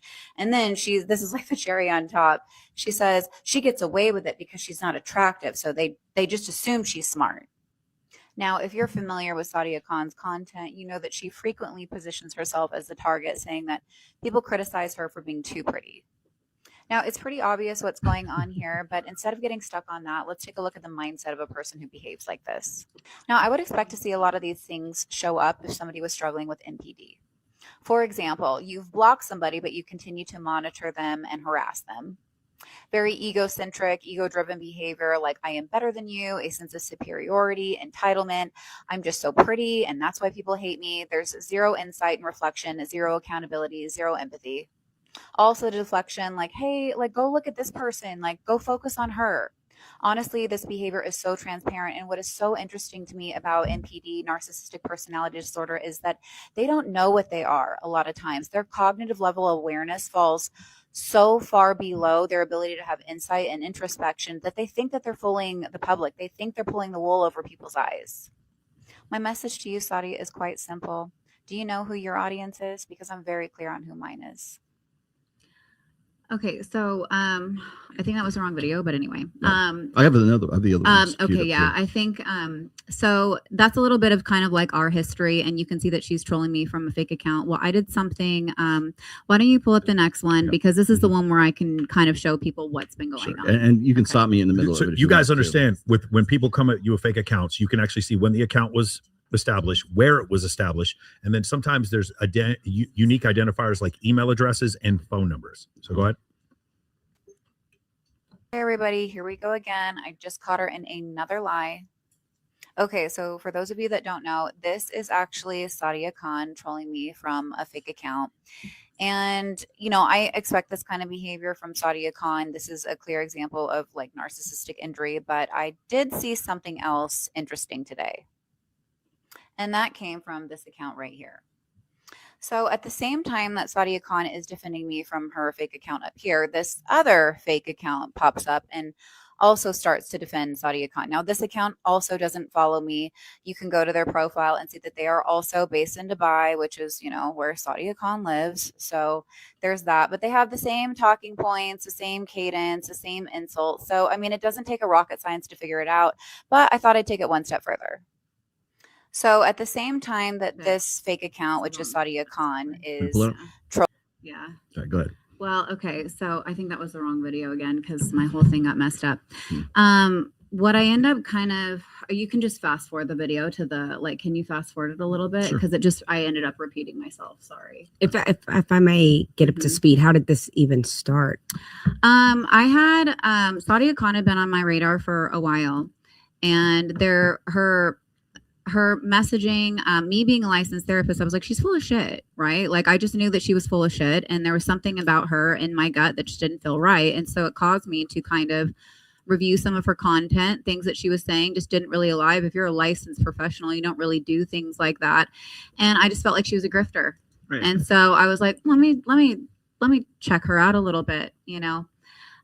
There was something that happened later in that video that I wanted to compare, but when I was trying to save some of my, if you want. Yeah, if you could scrub it forward just a little bit, because this is actually what's really important. When I was trying to save and download my content, some of it got a little like, saying, hey, Sadia, I know, but this is the part right here. So yeah, if you could just rewind it just a little bit. So what we're about to kind of start at is right here. Okay, so I'm like, hey, this weird account popped up, and this account also doesn't follow me. They're doing the same thing that Sadia Khan is. Let me check this account out. And I'm calling them out too. I'm like, are you Sadia Khan? And they're like, what? confronted both users in my comment section saying, hey, Sadia, I know that this is you. Just like the jig is up, basically. To which they're both like, what are you talking about? What? And you can go in my comment section and see for yourself.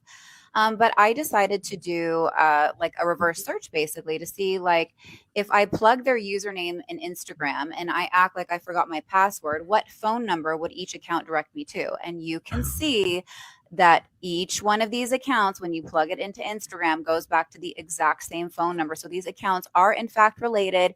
And you can see I've done a deep dive on this account over here to, you know, prove that it is Sadia Khan. So if that's Sadia Khan, this is Sadia Khan. Now let's talk about the mindset of Sadia Khan, because it is fascinating. Yeah. Okay, so so she was enraged when this came out. Okay, because and like I specialize in narcissistic abuse. Okay, and so she is, you know, she certainly has a lot of traits and tendencies that mirror that, and I have a passion for not dealing with that. I don't think that people should tolerate that. I think that you need to be free from stuff like that. And I don't think that people in positions of power like her should be giving any type of mental health advice at all. They need to be exposed. And that comes at a great cost, which is where I am now. So she's been trolling me for months and months and months. But what happened recently was a complete attack on myself and my accounts. So a few days ago, I started receiving messages. You can pull up some of the like account clips if you want. Saying copyright infringement, take down video. And I had about 32 videos removed in the span of about 5 minutes. And this wasn't actually content that had to do with her. This was on my personal Instagram. And this was also on like my professional, my Pink Pill Instagram, where I even had like a video of an egg in my fridge. And that was taken down for copyright infringement, right? So everything was being targeted. So I had a reason to suspect that it was her. And so I decided to investigate more. And when Rollo kind of pulls up the clips, you'll see like how much this actually impacted me. Well, when you start kind of researching who's reporting, there's a section on there where you can explore who filed the report. And these reports were all filed in the span of a minute by a company called Mark Scam and iApex. And so what Instagram has, these are just, you know. Those are the videos I got took down? Well, my whole Instagram got took down now, but I had probably over 100 things of content removed. Some of it was her, some of it was my own, but every single video I had of her was taken down, and it was false copyright claims. So what I assume happened is that there was a third-party company, Mark Scam and iApex, was hired to take down my account. It was a complete annihilation after this video came out. And in addition to that, this is actually really interesting. I started receiving notifications on my Instagram saying, "Are you okay? Somebody thinks that you need help." And then I started getting warnings from Instagram saying, you need to stop posting about self-harm. You're posting, somebody is worried about you, right? And this is very typical of narcissistic abuse, right? They gaslight you. They make the world think that you're crazy. They try to change the narrative, and you can see it happening in real time. Mind you, I'm a licensed marriage and family therapist. This is what I do for a living. This is my livelihood. And she attacked me where it would hurt the most, right? Where I have the most credibility. The thing that she wants the most is where she's coming at me the most, right? So in addition to, because these things happen within such a short window, Instagram closed my account. No consideration. Everything was gone. And that to me was so alarming, that your freedom can be taken away. My freedom of speech was taken away. My rights were taken away. And I was allowed to be abused by the system, and she was allowed to abuse the system. And nobody called. There was no consideration for me, my content. Nobody even checked to see what was going on. And that is a problem with not only Meta, Instagram, Facebook. It is a problem with people in positions of power that continue to support Sadia Khan and put her on podcasts and promote it. And because she's a coward, and because she can't stand on her own 2 feet, and because she couldn't beat me intellectually, she tried to silence me. So one of the things I'd like to do is, if you guys are out there and you made a lot of content, and by the way, you could have 100 followers on Instagram. She is petty white, bro. She's Tom Petty. She will come after you. White. She doesn't give 2/10 of a shit. She will come after this. She came after me one time. It wasn't that nasty, but she did. She misrepresented me one time.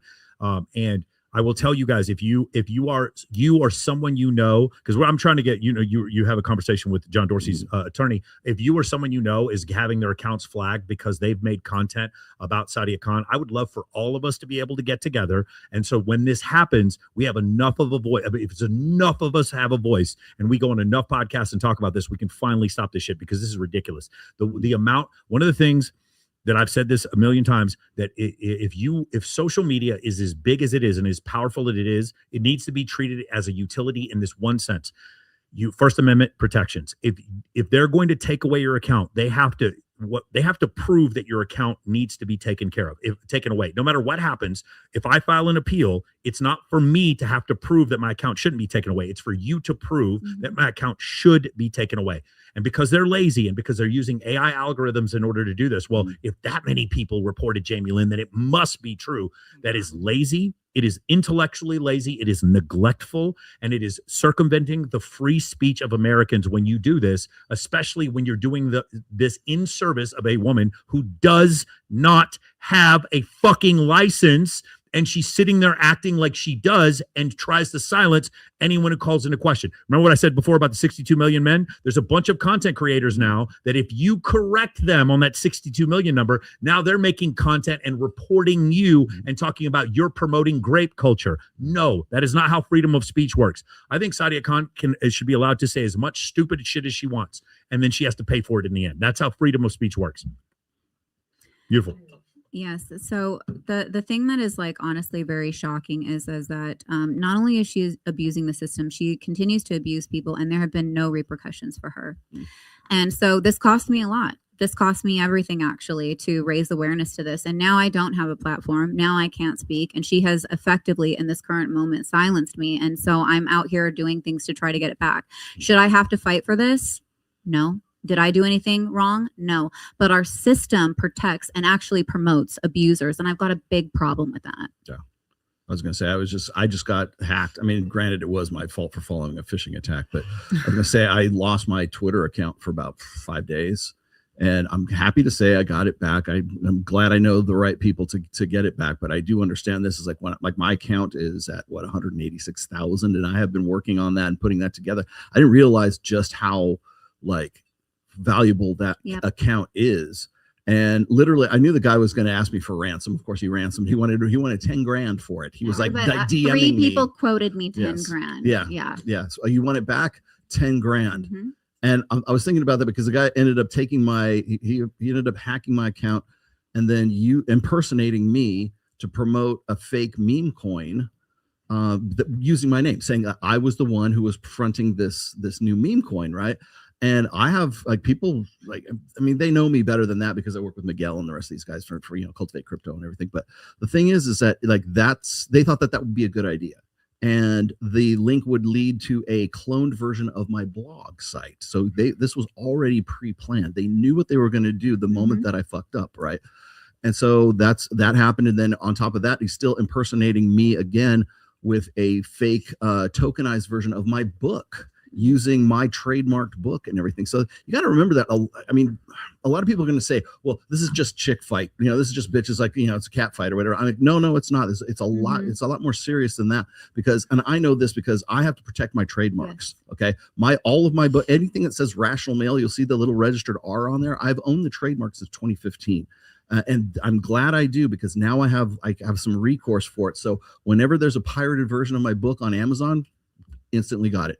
I have just this week, I had somebody who took these AI apps will essentially build a book for you, like 97-page book, and they title it The Rational Male, and they throw it up there, and they're going to get taken down. They know I'm going to see it, but in the week or two that that it's up there, they're going to make some money off of it. I didn't realize how predatory this could be. It's my first time actually experiencing something like this, where I really believed, I think this was the part that was so disappointing for me, is I actually had faith in the system.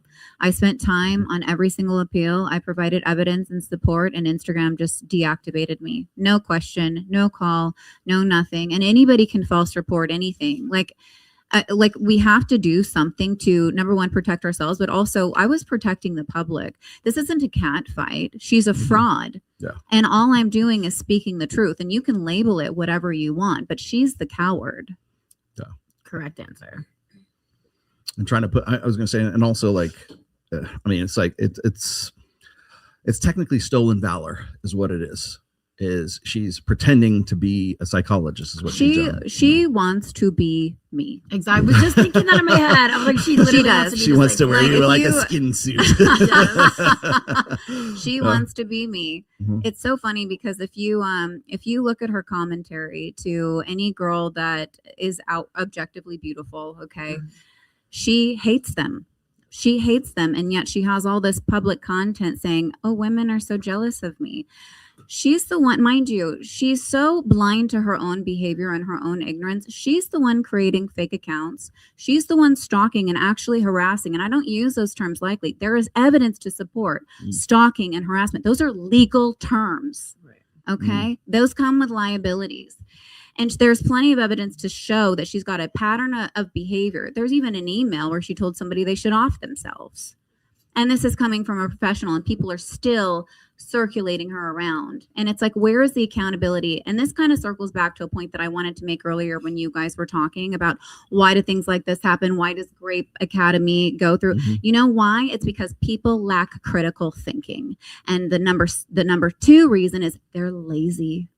She gets to pop on here and say she's a psychotherapist, and nobody, not one person checked her credentials.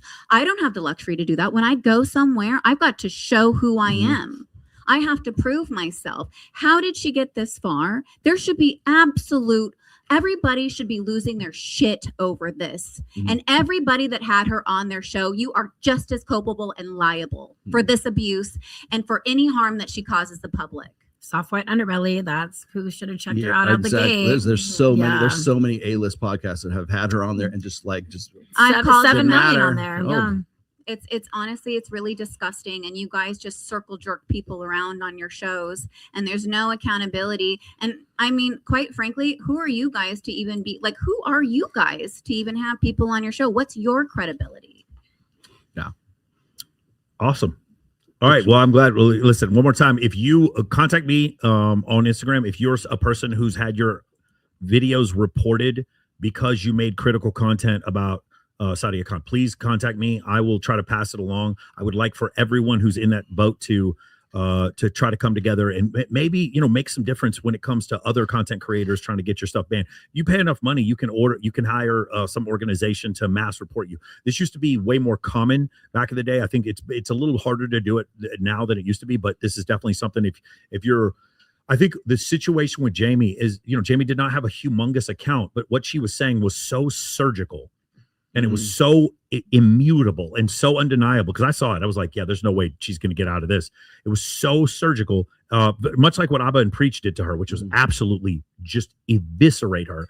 That's the reason why. But Abba and Preach are such big content creators that they probably have a contact at YouTube.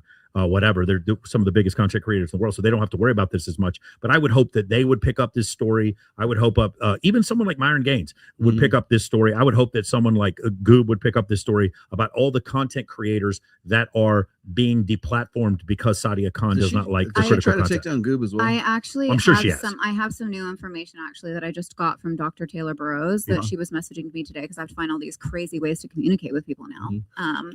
But anyway, she reached out to me today because she's been advocating on my behalf, as you guys have been. So thank you. And there was a comment that she posted under, I think, one of Goob's videos, and I don't want to misquote her, so give me 1 second. She said, have you heard what happened to Pink Pill Therapy? She had, basically an account did a whole internet takedown, and then she started tagging some people. And there was a person that responded, and this person is the holder of one of these companies. And he goes, Sadia Khan reached out to me to do this to people. And he goes, and I would not do it. So it is reasonable for me to assume that she is behind this. I also know that the person that has been working on my current situation, I don't want to give too much away. He's very familiar with her in the IT world. And what he had reported to me is that, oh yeah, that's who she always uses, quote unquote. So I know I'm not the only victim. I don't know who the other victims are, but if you are a victim, please get in touch with me. There are other ways to get in touch with me. Just DM the show and I'll let you know how. I don't want that to get taken down too. Beautiful. Yes. Incredible. Let's do that Kate Hudson video. Let's do Call Her Daddy, because I really want to keep on this thread because I thought this was good. But there you go. About Danny. Yeah, because Danny, like, he's just such a good man, and I'm not so sure I was like attracted to the good man. I mean, I was attracted to good men, but like, you know, that the uncomplicated kind of, I liked a feisty, wild type, and whereas Danny has that in him, his values are very sturdy, and he's such a lovely person. And okay, I'm gonna frame this question a little differently. Okay, let's start. Stephanie, you're down there. You guys who haven't spoken as much, you have a son. We're not gonna phrase this for yourself. You have a son. You're trying to give your son a roadmap on how to navigate dating women. Essentially, your son is being told by Disney and the church and by like the social media that he needs to be himself. He needs to be supernatural. Go up to women, tell them that he's attracted to them, and be this super nice, caring, empathetic guy. And then this shit keeps coming out over and over again. One woman after another going on the feminist podcast of record, Call Her Daddy, over and over again, being like, I really wasn't attracted to nice guys. I wanted guys that were more feisty. And then also going through life, seeing women say, I really want a guy who's kind to me. Tell me about your last 4 boyfriends. They were all narcissists. This incredible dichotomy. You have a son. What are you going to tell your son to try to navigate this? Oh my gosh. So I do have a son. Okay. He is 10 years old, and he is the sweetest thing ever. He was raised to pick flowers, open doors. Okay. And that's kind of hurtful, you know, like I would want him to continue doing that. I would want him to Sure. continue doing those things. But for me, I would say that hopefully one day he just finds someone who actually appreciates him. Okay, good luck. I think maybe here's an idea, just something to consider. It's your son. You raise him how you want. Consider this. How about he doesn't show interest in a woman until she shows some interest in him? How about that? How about he reserves his vulnerability for someone who's earned it? I will tell the guys I served with in the military, if I'm going through something, I'm going to tell them. I've been friends with Jamie for 6 years. I'll tell her the day I met her, I'm not going to go, hey, you know what, like you're doing like lat pull downs or whatever. I'm like, I'm really having a hard time with this girl. You would think I'm a fucking weirdo. Like, why can't we just wait to be vulnerable with people who deserve it in our lives? How about we do that instead? What do you think, Stephanie? Well, how would you tell your son to navigate this current dating market, listening to Kate Hudson and Nikki Glazer and all these other women going on Call Her Daddy talking about, I don't like the nice guy? What would you do? That's really hard. I do agree that nice guys do finish last. I do agree with that. And that's the same thing for women. And I would say if I had a son and raising him in today's market, I would just say, just be the best version of yourself and take care of yourself and your family. That would be my best advice. And then just treat others how you want to be treated. But also there's a difference between nice and kind. So, and there's a difference between being egotistic and having confidence and being respectful. So there's a say to that. Celeste, what would you do? How would you manage this with your son? You are, first off, who here, ladies, doesn't see the mixed messages that men get? You don't see? You don't see. You do see. Okay, you do see. So all of raise your hand if you do see that men get mixed messages. We're told we want nice, sweet. If we're nice, sweet, fun guys, we're super empathetic and kind, and we buy you gifts before our first date because that's what our fucking matchmaker told us to do. And we get on dating apps and we go right up to you and be like, "Wow, I find you really attractive. Would you like to go on a date with me?" But I'm not a top 20% good-looking man.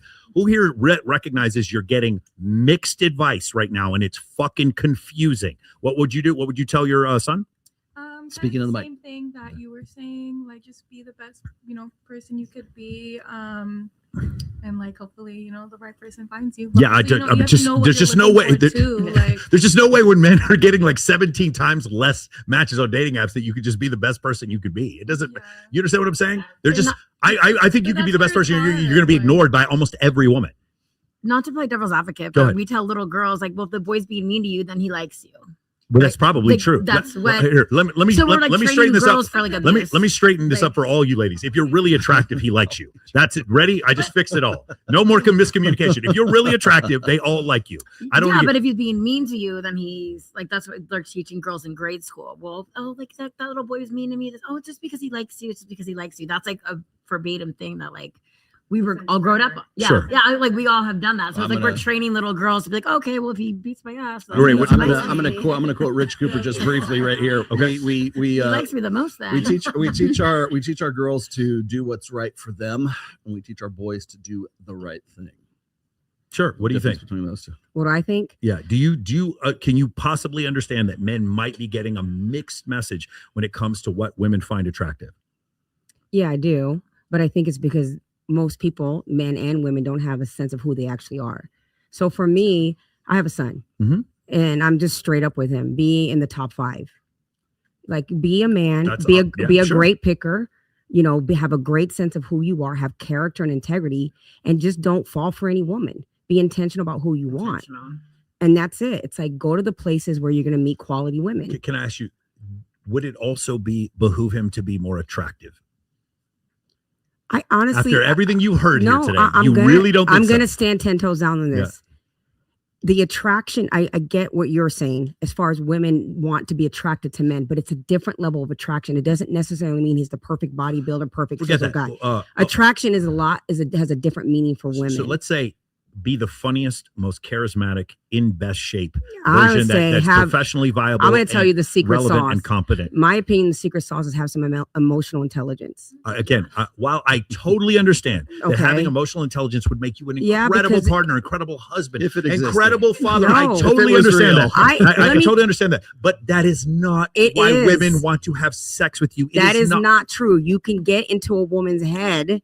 Not She initially. won't even not talk. initially. She might not won't wanna- even talk to you. But She this might is not the- want to have sex with you today, but she might. But have I'm going have to tell sex you, with for like the the rest of your key to life. success, the key to success in anything is delayed gratification. Again, and people are not patient Well, about this. let's not be in a relationship. Let's be outside of Right. the relationship. Let's be two people who've never met each other. Okay. You just met the dude, and it's emotional fucking maturity. That's the reason why she's gonna have sex with him. No, it's not. It's just not true. Are we talking about like a fling, like a one No, night we're not stand, talking or about are we fling. talking about We're not talking about. We're not substance? talking about fling. We're not talking about substance. We're not talking about one night stands. We're talking about the beginning. We're Okay. just talking about the beginning. And in the beginning, the idea that emotional intelligence is the reason why women are going to sleep with men is hokum. There's no way you can believe you that. are saying things vague. Okay, it depends on what you're specifically talking about. If you're talking about a guy just getting laid, it's a different conversation. Again, Okay, then what? relate or anything. In the beginning, getting laid, in the Like beginning, getting married. Genesis beginning. No, like no, what in do the we beginning mean? of the relationship, when we first meet each other, you're not trying to sleep with a guy because of his emotional intelligence. In the beginning, you're not. If you believe that, listen. No. What I'm saying for me, and I can only speak on my behalf, is you got to do a little bit more than just show up with a cute smile to get me to sleep with you. But those things, so relevancy, competency, humor, charisma, pre-selection, social proof, those kinds of But things, this is access, like those things. That's summarizing emotional intelligence. Correct. Well, no, not It exactly. is. It I don't is. think relevancy and competency are summarize emotional intelligence. But what I'm saying is they do summarize attraction.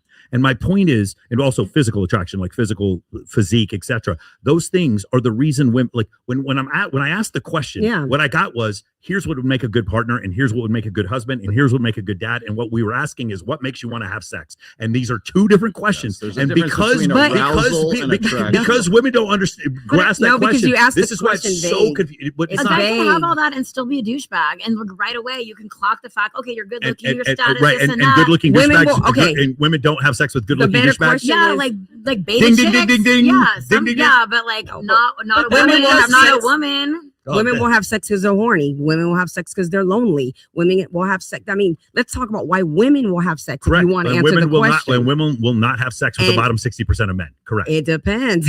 No, it doesn't depend. That's the data. I'm telling you, it depends on the woman. Okay, some women, I'm sure, It will, really will does. give enough of a chance. I feel like women will have sex with the one who gives them a hard time to get it.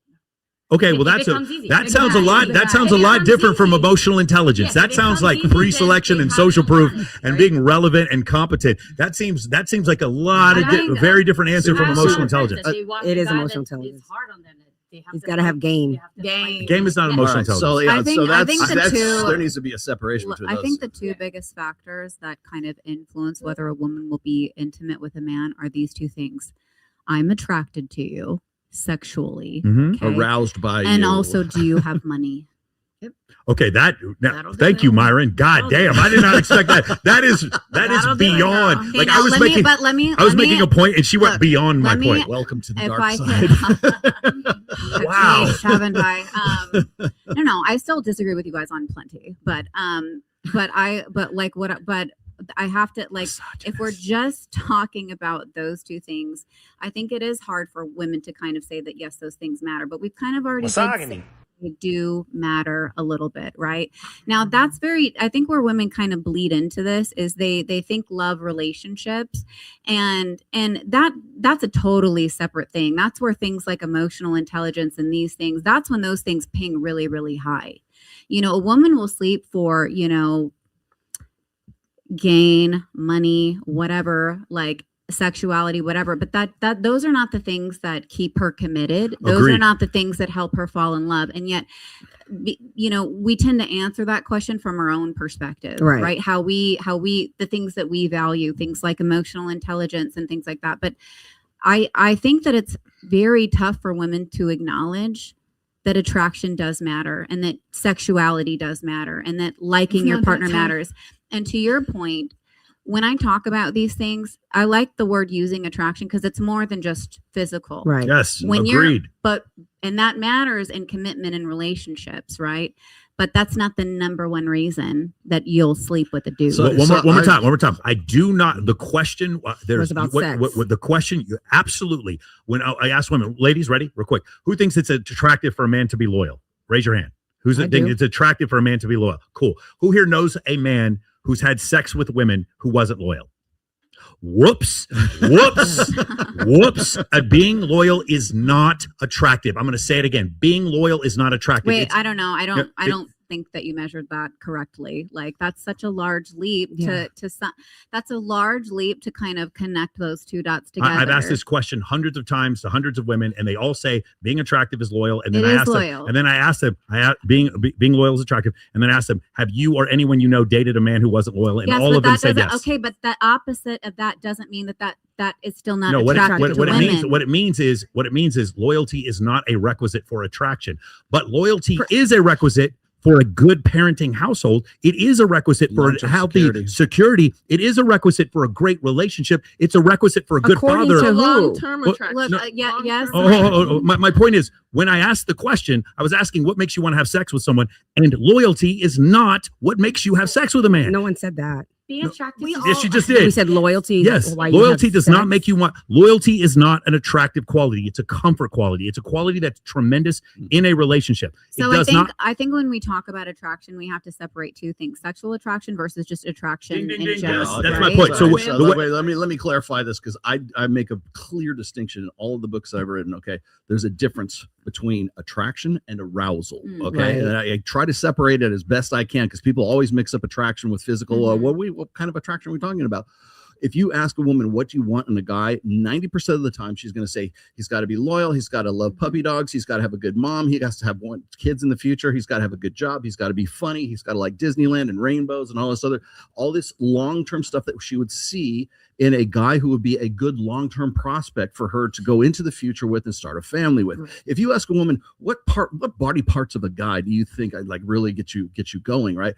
A V taper, he's got to have visible abs, visible serrates, he's got to have, big shoulders, he's got to have big guns like that. If you look at that, he's got to have a 10-inch dick, whatever it is.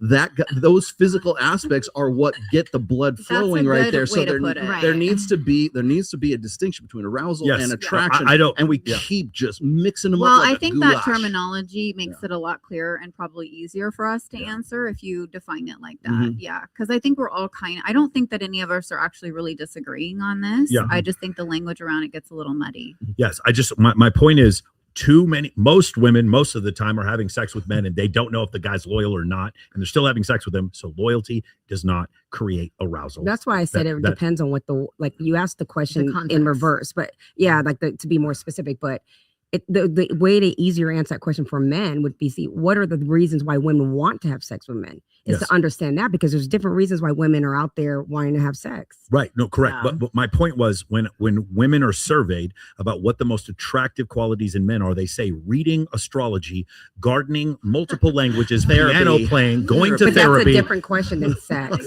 No, but when we were asking the question, when the question was asked, they were literally asking what would make you want to have sex with a man, and they wrote astrology or astronomy. It's like ridiculous. No, this is not true. This is not why women do not want to sleep with men, because they speak multiple languages and they read. I read 45 books a year. Women do not give a shit that I read. I am an actual amateur astronomer. I can point to all Ganymede, Io, Callisto, and Europa, the 4 moons of Jupiter. Some women find intelligence sexy. I agree. Again, I agree with that. While I agree with it, I agree with that. My point is, initially, for me to get to the point where they see that, they've got to already be attracted to me before that. And so my point is that we've gotten men to focus on the wrong things, and then they see Kate Hudson over here being like, I don't really like the nice guy. Wait. That's what you told us, is that you wanted the. It's so asinine. Not for me. I figured this out 25 years ago. For my clients, these guys were just sitting there. They were sold a bill of bullshit, told how they would get a girl by getting the master's degree, wearing the pull down, whatever it's called, the button down, going to the right country club, having the right friends, going to the right college, and then they would deserve a good girl because of that, because that's what Disney told them. That's what Disney. And my whole point was, then I see a bunch of dudes who, like, you know what? They make it a little hard for girls to get their attention. They play hard to get. They come off a little scummy, even like a little bit of a player, a little hard to get. They see other women chasing him, and those guys are getting the girls that the good guys were trying to chase after. But are those good girls? Who cares? No, I'm not going with you on this one.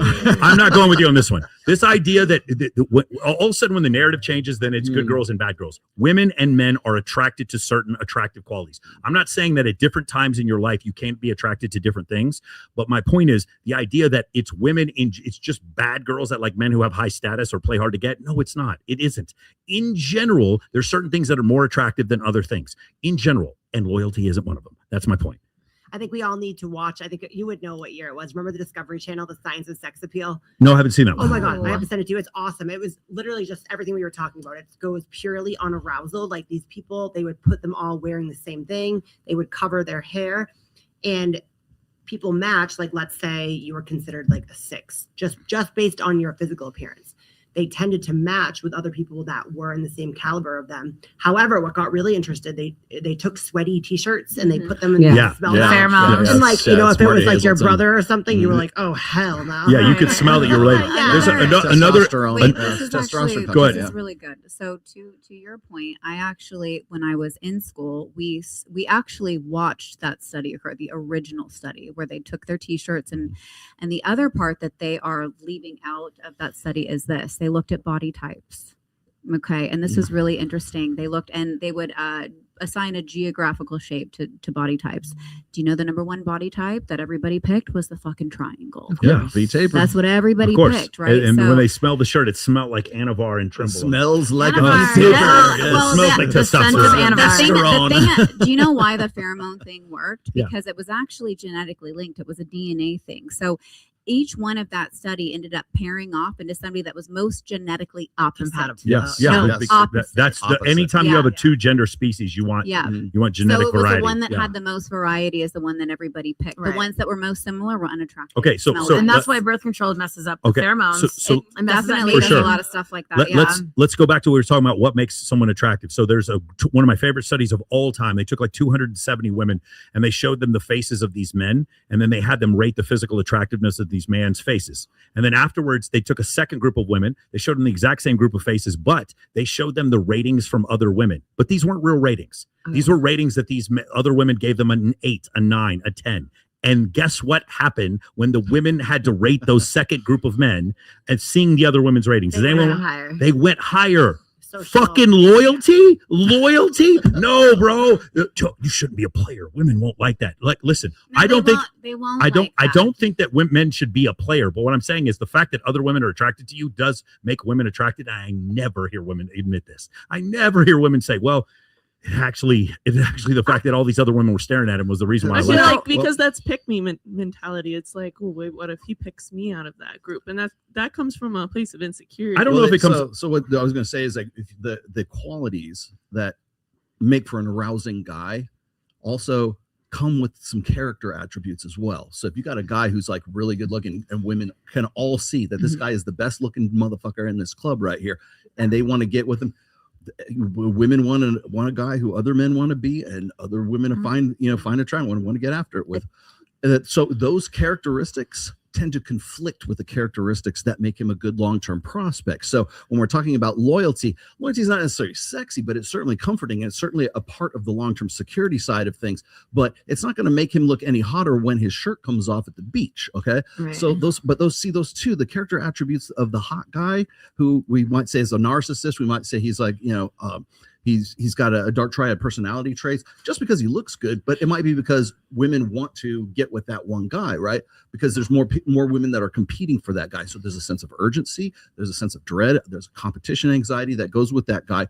All of the things that made that dude sexy don't make him sexy when he's on for a long-term security prospect. But the guy who's he's a dad, he's a good long-term security prospect. He's not as fun, he's not as exciting as the Brazilian helicopter pilot that you wanted to fuck in a club. That guy right there. Look at the emotional maturity of his shoulders. It boils down to confidence.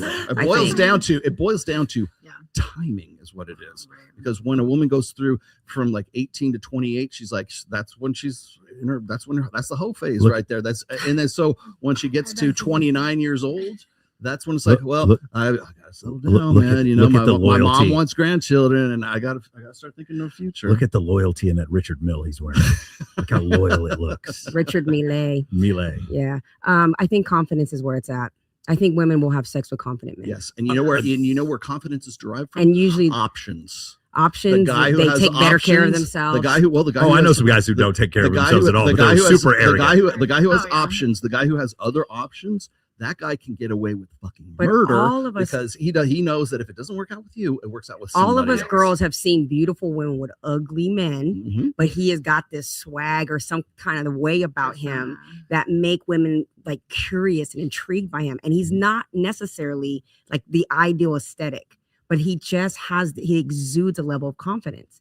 And so I think women feel safe with that. It's sexy. And I think that's what it boils down to. I think there's a difference between being confident and being cocky, because a lot of guys are douchebags just because they think they're the shit. Right. And the douchebags get laid. Because I feel like a real confident man doesn't need to say too much. He doesn't need a flex. But some dudes, they be doing the most just like for their own ego. And imagine how he's gonna cheat a girl. He's gonna be selfish as fuck. Yep. And you'll love him just the same. Wait, I got one more. Let's speaking of which, here's Hillary Duff, our follow on for this. That's not really a thing. So you thought it was like almost a red flag that he was too nice? I think I was just like not ready to accept all of that yet. I was like coming out of that, like a long relationship, a divorce. Like I was just like chaotic. Yeah.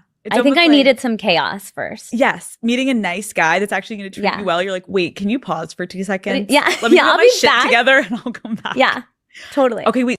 So that is what I mean right there. You know, ironically, Call Her Daddy has basically like it's the Manosphere. It's the feminist podcast of record that is actually working against feminism. Like literally, women are going on there and they feel so incredibly comfortable to just say what they're actually feeling that they sound red pilled. Like that's what's happening on the show. We can show you one girl after another going on there like, yeah, I like when other women want to have sex with my man. Nikki Glaser. Yes. Like what? Wait, what? She's a cuck. She's a cuck queen. I was told that wasn't how this is. I was told that you need to be nice. And they have one movie star after another going up there and being like, I need a little bit of chaos in my life right now.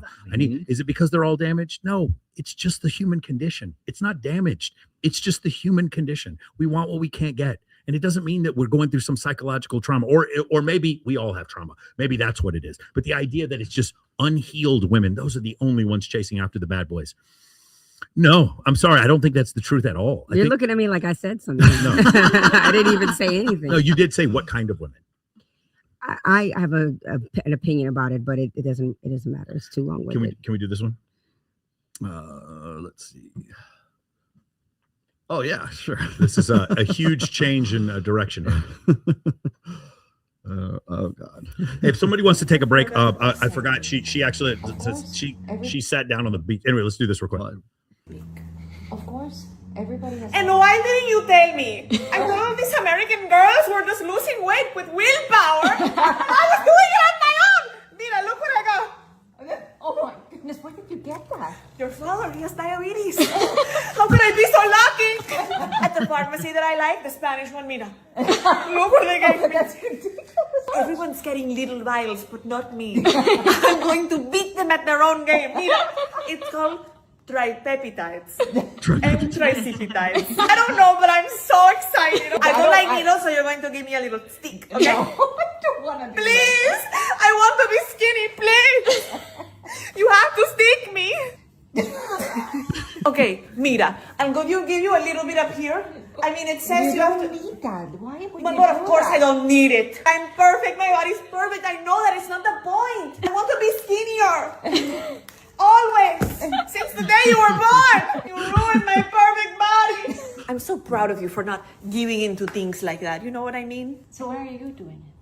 I hold myself to a higher standard. I didn't ask your opinion. It could be really like that. I won't even feel it. Apparently, you don't feel a thing. Been there before, am I right? Just kidding. I'm crazy. Come on, let's do it. We'll have a needle party.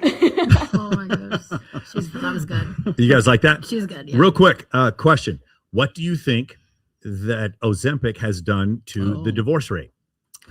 Go ahead. I believe it's gone up, and I can do this from 2 points. Number one, what people, women's confidence or men's confidence goes up. However, on the other side of it, it also, they're doing more clinical trials with this right now. It interferes with your serotonin and dopamine receptors. A lot of people they're showing it's kind of like an SSRI. You're not as horny on it. And people are finally talking about that. I feel like, last year it was all the rage. You know what I think that could you got to move to Reddit.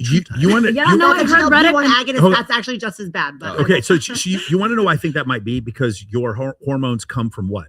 What produces the hormones? Where does the actual? Pituitary gland. Well, no, it's cholesterol in your blood.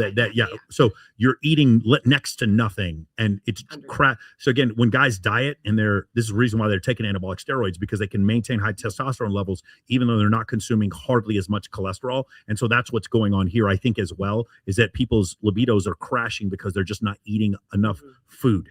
Which is what's going on here. But anybody else? I heard Reddit makes you not fall in love. Not fall in love? Yeah, because it's like Reddit, you don't. Yo, no, I do. I heard that. I will send you guys some like little clips. Yeah. Yes, it's like I've heard that. I need to go back and check that. Greg O'Gallagher did a little piece on that, and I think it might not be exactly that true. I think what it actually does though is it causes it to cessation of like alcoholism and fucking smoking and things like that. It actually helps with those as well, because it's a certain neural pathway. It gets rid of the yearning, right? Yearning for food, yearning for alcohol, drugs, but also yearning for like another person, like we were talking about earlier. It's like the chemical reaction to like falling in love or a person. It like gets rid of that yearning as well.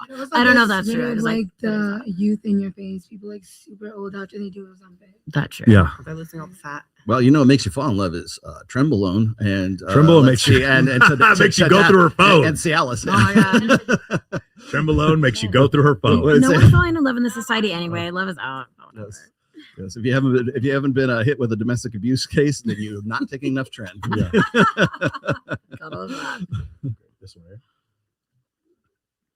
Oh, okay. Go ahead. Which one is set this one up? Okay, here we go. 72% of men under 30 hold a positive view of women. 50% of women under 30 hold a positive view of men. That's a 22-point gap. Among women under 25, the figure drops to 35%, a 37-point gap.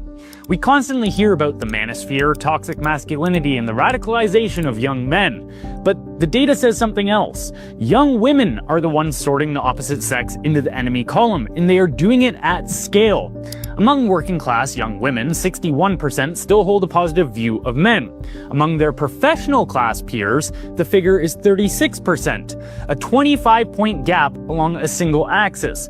How much time the respondent has spent inside universities, HR departments, media organizations, and NGO pipelines.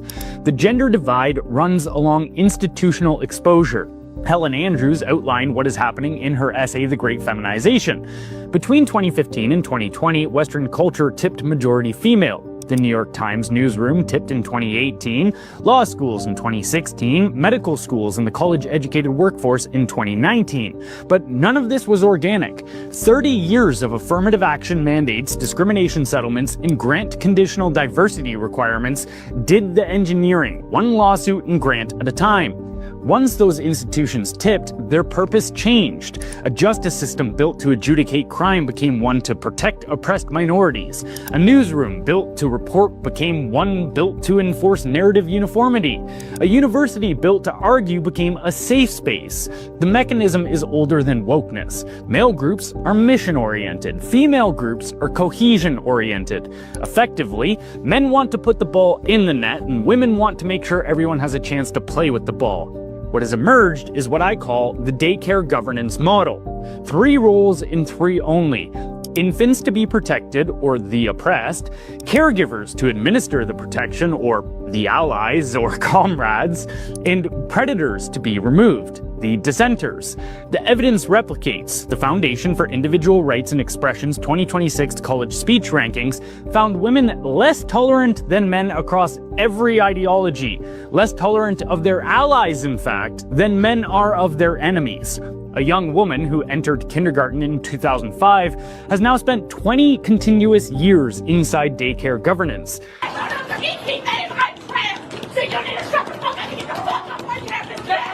She did not invent the frame that sorts men into the predator column. She inherited it from every institution she passed through. The 35% figure is what happens when the sorting completes. Moral triage at population scale. Victim, ally, predator, no gray zones. Anyway, that was just kind of what you were asking about before. It's like women who have spent more time with HR departments and universities tend to have a lower opinion of men. It might not, I'm not saying men don't do things that are wrong, but my point is it may be propaganda that they receive because of the echo chamber that they get based on social media. You understand what I'm saying? I do, but I'm going to go back to what she said, because when you say favor, it's like, what are we talking about exactly? It's so vague of a conversation. Sure. You know what I mean? So it's really hard to say, have an opinion about it when it's so vague. I think if you survey enough people and ask them, do you have a favorable opinion of the opposite sex? You can get a number that's viable. And the fact that the two numbers are so far away from each other, I think that kind of says a lot. That's the only thing I'm saying. It's just like something to consider. My point is, what we've been told because of the show Adolescence and all these other people, all these other shows, is that men are having a negative viewpoint of women because of propaganda they're seeing. And then when they're surveyed, they don't have a negative viewpoint of women. And then women are sitting there making content about 62 million men are rapists. And then it turns out they do have a negative viewpoint of men. You see what I'm saying? I think it's because we feel like men have a Have negative. her, if she's over there, could she come back over here and sit over here? Because Jamie had to step out. Yeah. Go ahead. We feel like men have a negative viewpoint about us because of the way they treat us, the way they talk about us, the way. Do you think it's all men though? No, it's not all men. Or do you think it might be men that you're attracted to? I don't think that necessarily. I Okay. think I hear like on repeat talking about like, men aren't getting enough sex, or men need sex, and but if you have sex with men, that makes you not a good future wife because you're having sex with men. But now, like, I don't know, it's like a conundrum. It is a conundrum. I do agree with that. Yeah, for sure. Like you don't want us to have sex with men, but then you guys are so worried about having sex, but it's I think overall it's like confusing for us. I think they tell us to close our legs and then worry about the birth rates. Why is it down? Well, you told us, Yeah, you told us not to have sex with men. Well, and then if we're I think what they're telling you is to not have sex with Chris Brown. I think that's kind of like what they're trying. If you really want to sum it down to one thing, it's like you keep having sex with trash men and then blaming other men for it. I think that's the issue. And what I'm saying is, I hear that a lot. What I'm saying is, all of you ladies in this room, if you were willing to compromise on a few things, there are men who would die to marry you right now, but you aren't willing to compromise on those things because you said 3% of men are attractive. And so because of that, that's why we have the lowest marriage rate in history. I've compromised on those things, and it's sometimes turned to bite me in the ass. Yeah. Oh yeah. I feel like I'm kind of on the men's side for some of this though. Oh yeah, for sure. I am on, I think women in general are more vocal on social media. I'm on some of my single close friends list, and they'll put the conversations they're having with guys and like men. And I'll be like, well, you did that too. Like I'd like to call them out, and I'm like, that's part of the problem. And then I also have a lot of attractive single male friends from the gym that tell me that they actually complain because I'll look at them like, what? They're like, women are feral these days. They're like, I actually want to get to know them and talk to them. And I'm like, what? Are you just we just want to use you for your body. Are you just telling me that because I'm a woman? Yeah. Right. So here's the thing. Here's one of the major differences. So I have a client. I just talked to him a couple days ago, and he's saying stuff like, "Oh, well, I'm seeing this girl, but we're not really serious." But I went out somewhere, and she was talking to another guy. She wasn't flirting, but she was talking to another guy that annoyed me. And I was like, "Bro, what the fuck is wrong with you? That's not your girlfriend. She's gonna talk to other. Well, what should I do in those situations? Go talk to other people, or make her your girlfriend. Exactly. Shit, or get off the pot. You want to know what happened to him? Be a He man said, and lead. "No, Be a you man no, and no. lead. What? Here's you know what happened to him when I said that, and what happens to every guy when I say that. You're probably right. They don't cry. They don't try to cancel me. They take the criticism and they fucking keep it pushing. If you were to tell, and I can tell you this because you're in fitness, if you were to tell the average woman, hey, you're overweight, you probably need to lose some weight. You probably need to get off the vapes. You probably need to get off of social media because you're on there way too much. And you need to take accountability for your actions. If I tell that to men, how many men are offended? Anyone want to guess? How many men are offended? None of them. None of them are offended because we're all been told that. But if I say that to women, what happens? Oh yeah, stop. That's the point is if I choose on my channel, which I do, to be equally critical of men and women, I'm only canceled for one reason. I have been deplatformed. I have been ratioed. I have been demonetized, but it is never because I criticize men. But I criticize men exactly as much as I criticize women. And that's my whole point. It's like, if I tell you, if I did a female self-improvement course, which would be take accountability for your actions, who you date, that's your fault. You keep dating a narcissist, that's because of trauma that you've suffered, and you need to work through that. You need to get into better shape, get in the best shape of your life. You need to get off of the SSRIs, the Adderall, and the fucking vapes. And you need to stop being on social media so much. I am immediately labeled a misogynist for saying this. Immediately labeled it. But if I say the same 4 things to men, you know what I am? I'm a U.S. Marine Corps military training instructor. That's what I am. That's the difference. And so my point is, if I give the same advice to men and women, one side gets way more offended than the other. That's it. That's the difference. Do you want to share that one I just gave you? Yeah. Okay. No, I was just going to say this is that like the narrative that I see on like Call Her Daddy is probably the easiest one to sort of poke holes in right now. But we're constantly, like when you were talking about how women have these mixed messages, right? With like, oh, I don't know if I should shut my legs or keep them open. I don't, you guys want to fuck girls, but you don't want to marry girls who fuck, right? And I think it comes down to like, who are you listening to? Like, where's that voice coming from? Because the voices in the manosphere are so diverse right now. Like you might hear Tradcon say, be chaste, be pure, whatever, be wholesome, whatever the fuck the terminology they're using right now. And then you might hear some other guy say, well, here's how you get laid, but it's just coming from different sources. So I can understand why it's confusing. It seems like a double standard, but it's like there's going to be guys that are going to tell you one thing, and there's going to be other guys that are in the same sort of niche that are going to tell you another thing as well. Yeah. Overall, if you want long-term happiness, I would probably say for men and for women, again, when I say this to men, they're never offended. When I say this to women, they get super angry. Stop sleeping around so fucking much. That's what I would say. If I just said to women, stop sleeping around so much, I immediately am whatever podcast, fresh and fit, whatever. If I tell men, hey, listen, there's data that shows that if you have more sexual partners before you're married, you're less likely to be happy in a relationship. If I had a male stripper sitting right there where you are, who's had sex with 900 women, and I said, hey, bro, just to let you know, you're probably going to have a harder time being happy in a relationship because you fucked 900 women. He's going to be like, yeah, that sounds about right. He's not going to be offended. He's not going to yell at me. He's not going to tell me. He's not going to call me a douchebag. We don't He's not have going to call me. guys telling guys that though. We don't have. I do. I tell the guys that all the time, and so do all the Tradcon men. Wow. They do the same thing. They do the same. Listen, I'm calling my own foul. I've been with women. I'm definitely part of the problem.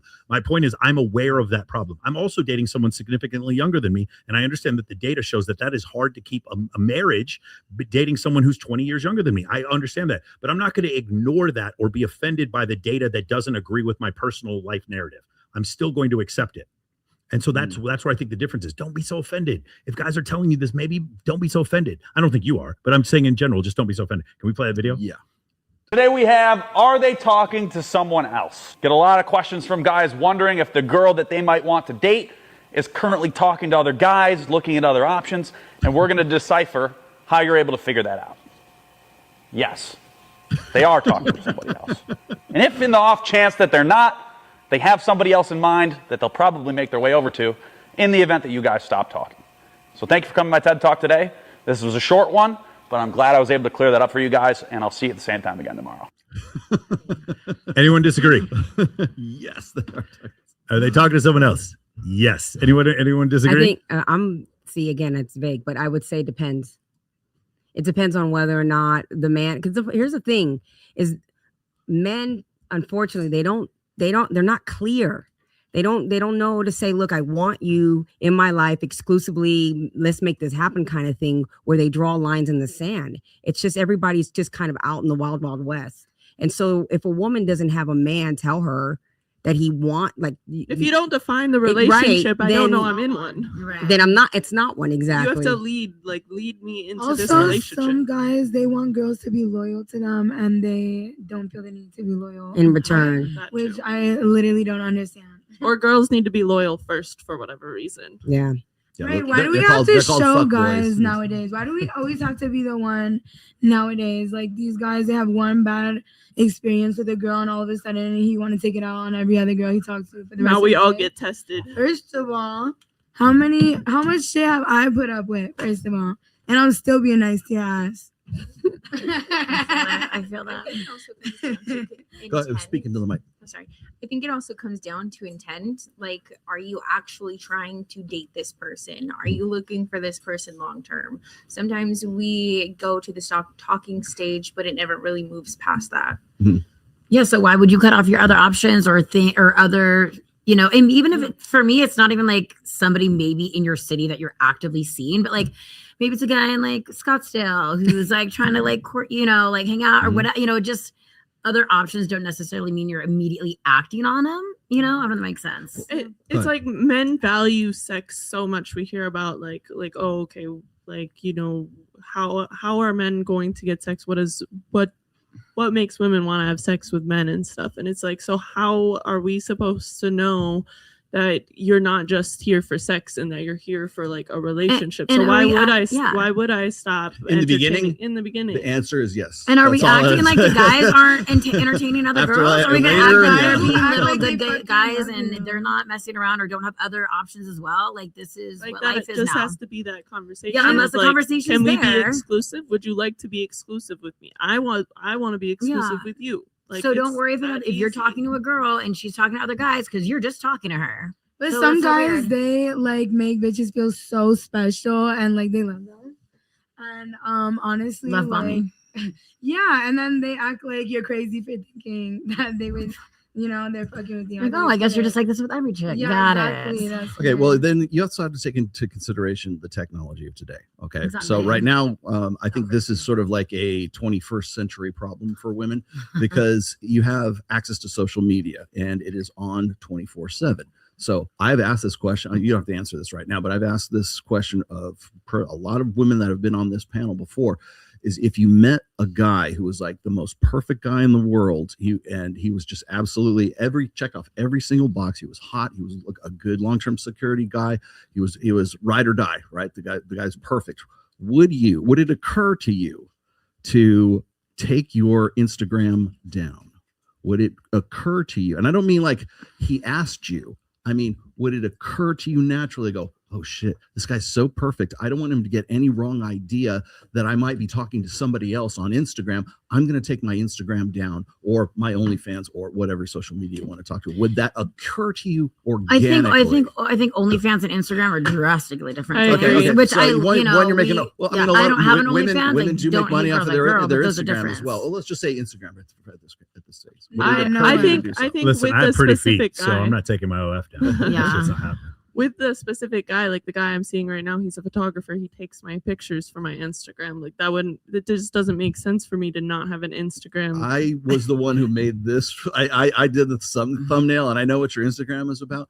Do you think that would you, if for the right guy, right? Would it occur to you to say, well, I don't want there to be any misunderstandings. I don't want him to think I'm on the market, for example. Yeah, if it was, I think if like if my man was a guy who wasn't involved in the same industry that, you know, modeling and all of that, I think it would occur to me to be like, okay, you know, like depending on his profession and, you know, his moral grounding, I would switch up. Why don't for you just that. post a picture with him then? That's So another, why that don't was you my just hard next. launch it? That's screwing up your OnlyFans. What kind of ridiculous? Well, We're trying to make money here, honey. I got into this. If I I got had an into this. OnlyFans, I got I'd in be- this one conversation, and I think it was something Scott Galloway said at one point. But like they were talking about this article that was, I think, about a couple months ago, and I think it was in the Atlantic, and it was something about how women were embarrassed to have a boyfriend right now. I've been hearing this. And you know, they're just hemming and hawing. It's just because men ain't shit and everything. I'm like, no, it's not. It's because if that woman puts a picture of her boyfriend on her Instagram, her social capital drops like a rock as soon as she does that. She will lose followers if she puts that on there. And if you have women whose egos are measured in likes and follows and subscriptions and everything else, that's an ego hit. That's why you do soft launches. That's why you don't do a hard launch, because you want to make sure that this guy's, you know, he's gonna be around. And even then, right? I mean, there's a very famous meme going around with was it the soccer players, Messi and Ronaldo, and you know, on their IG, it's them and their wife. On their IG, and they're on vacation. It's them, their wife, and their kids are on the same beach. As if you look on their wives' It's just her. Instagram, it's just her lounging in the surf Messi's wife? somewhere. Yes, lounging in the surf. And because there's this want, and I think this is, and again, I said this is a 21st century. She's talking to this is someone a else. 21st century, 21st century predicament for women, is because of this choice paradox. There's this need to present availability all the time. That's what I was getting at. Sex sells. Yeah, sex sells, but it's also you have to look like you're available. Take your wedding ring off. Don't, when you're taking pictures, don't give the impression that you are in any way in a committed relationship with anybody, because if you do, you will lose followers, subs, likes, whatever else that goes along with that. That's true. I'm gonna call my own foul here, and I'm gonna have the what is it? The committee of Red Pill is going to scold me for this. I love it. All of my exes are world-class bikini models. Yes, fitness please, models. please. I'm not saying. Please keep your Instagram up. yeah. I'm happy. I'm good with it. Yeah, that way, yeah, but like I all of my exes were either in Playboy or Maxim, and I'm gonna tell you right now, every girl that I've dated, we always date women together, and so I don't give a fuck if they keep as many bikini photos up as possible. Some of you guys know who I'm seeing now. Secure masculine. They are available to other women. I am totally, so I'm in that case. I would never.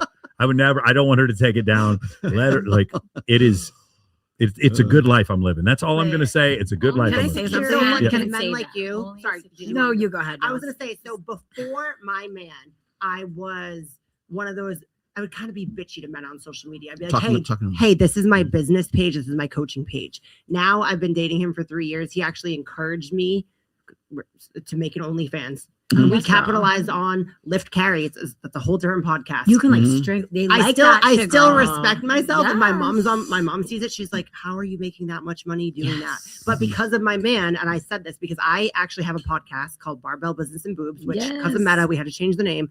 But I did an episode. When am I getting on the fucking show?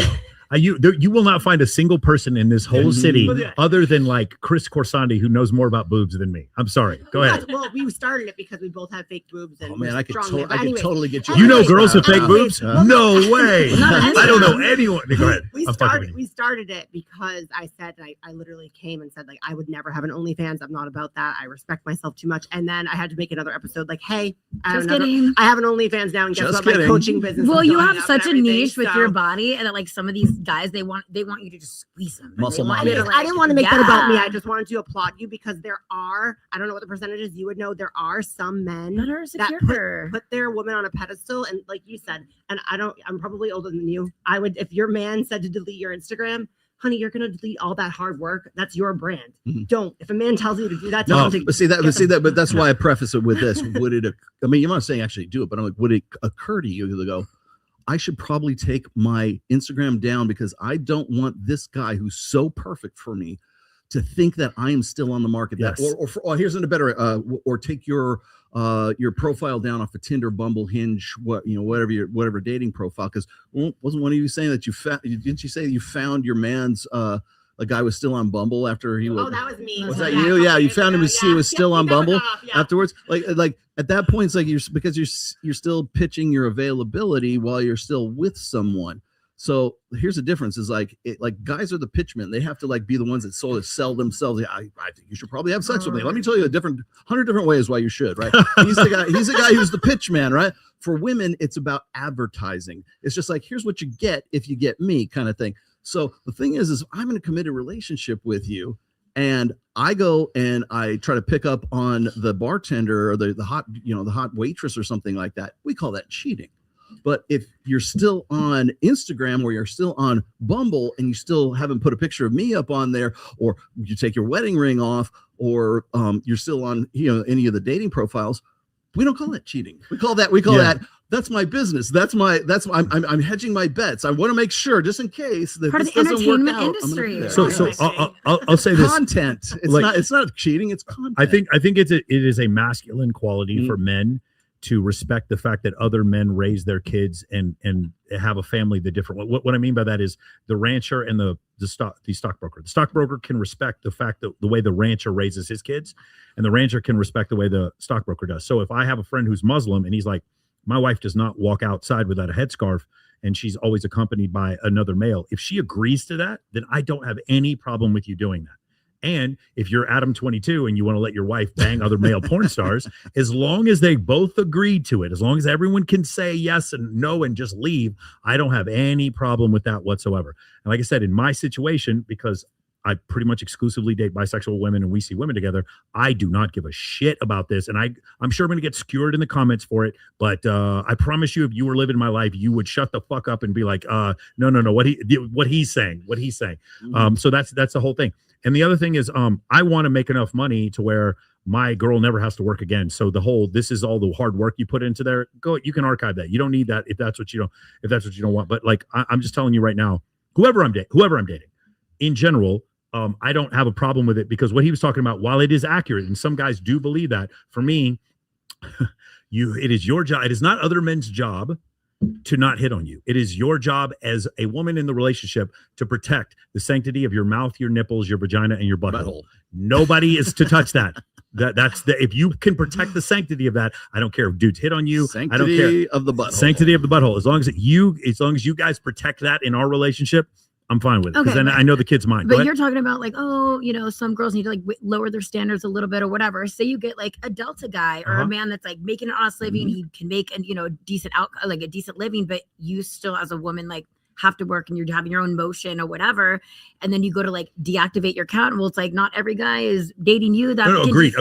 That can just like you're absolutely right. It's irrational if a woman. Let's not use OnlyFans. Let's say a surgical nurse. If a woman is making money and she's with a man who doesn't make money and they need money to survive, then it is irrational for her to quit her job. No one's going to disagree with you. Of course, what you're saying is accurate. My point is, I have so many clients that they make $400,000 a year, but they're Indian and they're 5'8". And so women just kind of like swipe left on them, and that's it. And they're fucking incredible guys. But I don't date guys like that. That's all I'm saying. And they're wonderful people. I deal with this all the time. And so that's the only thing I'm saying is like, sometimes they're just getting picked over because of one thing or another. For me personally, too, I just I hate the height thing. Because I feel like a guy can never control that. The height thing's debunked. My man's 5'6", I'm 6 foot. Well, it's not debunked. In general, women do want men over 6 feet tall. It's funny. Right. It's like the taller the woman is, the less I think it's like as big an issue. Because I've known, like I've had girlfriends that were like 6'1", and at some point they kind of go, I'm probably not going to, unless I go to the NBA, I'm not going to find somebody who's like, 6'3" or something. I'm going to be taller than you. Ladies, there's some point you gotta kind of go, maybe, Here we go. Let's play a fun game here. This is only for ladies who have never been on the show before. If you've been on the show before, don't answer. The percentage of men in the United States that are over 6 feet tall, 6 feet or taller, is what? Go. 2%. Would you say 2%? 2. What do you think? 8. 8%. What do you think? 15. 15. What do you think? Yeah, probably like 10. 10. Speaking of the mic. Maybe like 20. 20. I don't know. Huh? I was I don't know, maybe like I wanted to say a number higher, but everyone's going low, so I'm like, don't be influenced. I said 20. Beautiful. It's okay, I'm gonna say 33. cool. It's about That's fine. it's about 17% of men. Okay. Now, the first time we asked this on our first episode back in 2022, or the first time we asked it, it was 40%, 50%. The average man's 6'2". The problem is, like, because of whatever in Fresh and Fit, girls have wised up to like some of this demographic. So the next question I'm going to ask you is the percentage of American men that make over $100,000 a year is what? Probably like 2%. 2%? 5. 5? 100,000 a year. Mm-hmm.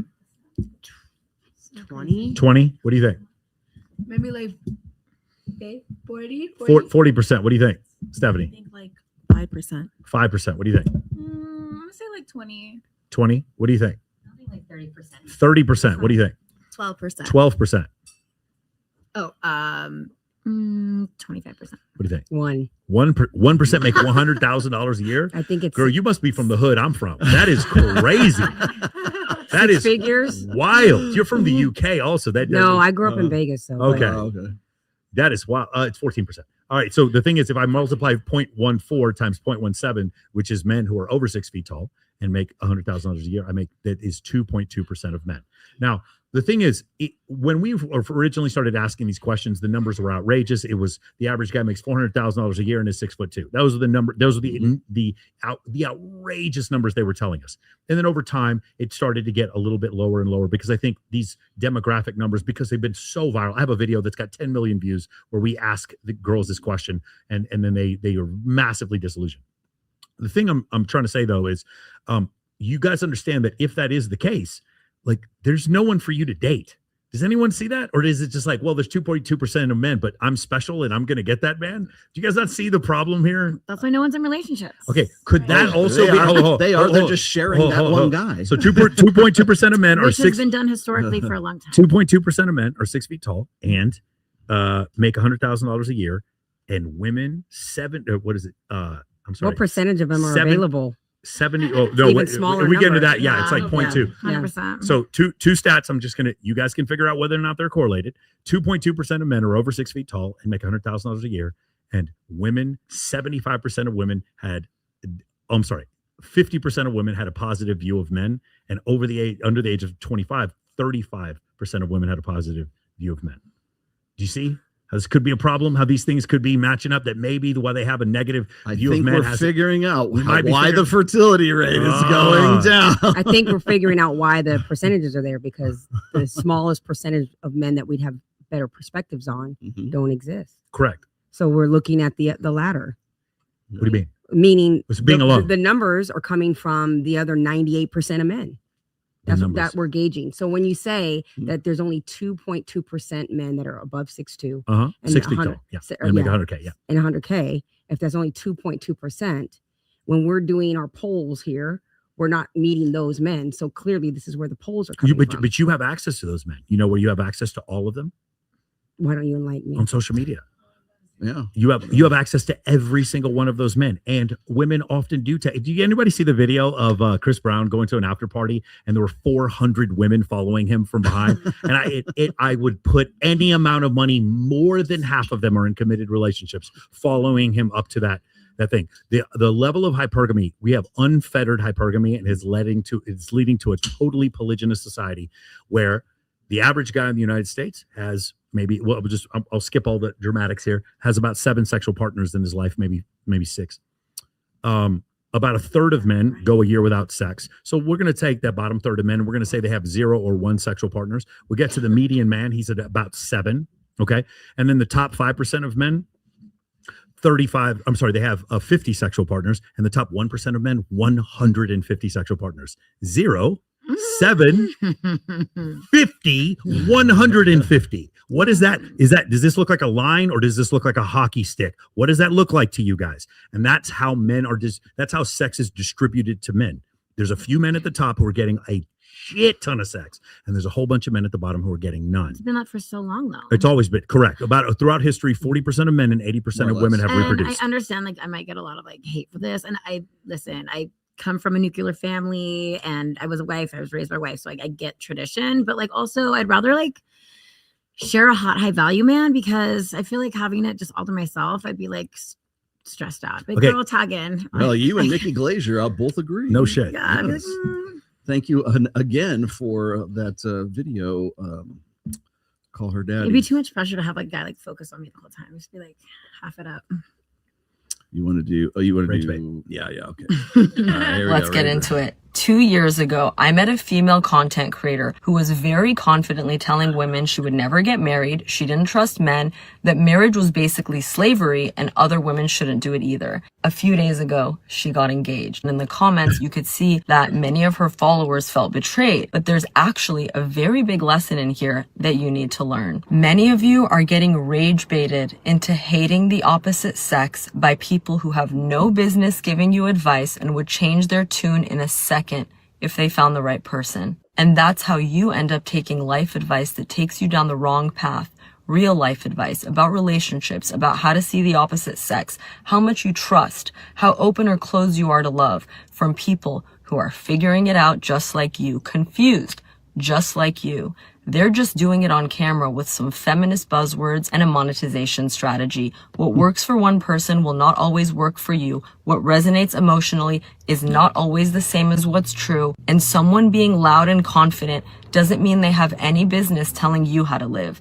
I have never seen so many people be afraid of love and the opposite sex in my life. I want part in this. And please consider that many of today's successful female icons who are empowering you, whether it's Cody Sanchez or Emma Grede or Sarah Blakely, they're all married too. To be an empowered woman doesn't mean to reject love. It means to reject men who are unworthy of you so you can find the one who is. Next time a creator is telling you to hate someone, to distrust someone, to write off an entire gender, ask yourself, is this wisdom or is this someone's very certain sounding opinion that an algorithm decided to put in front of my face today?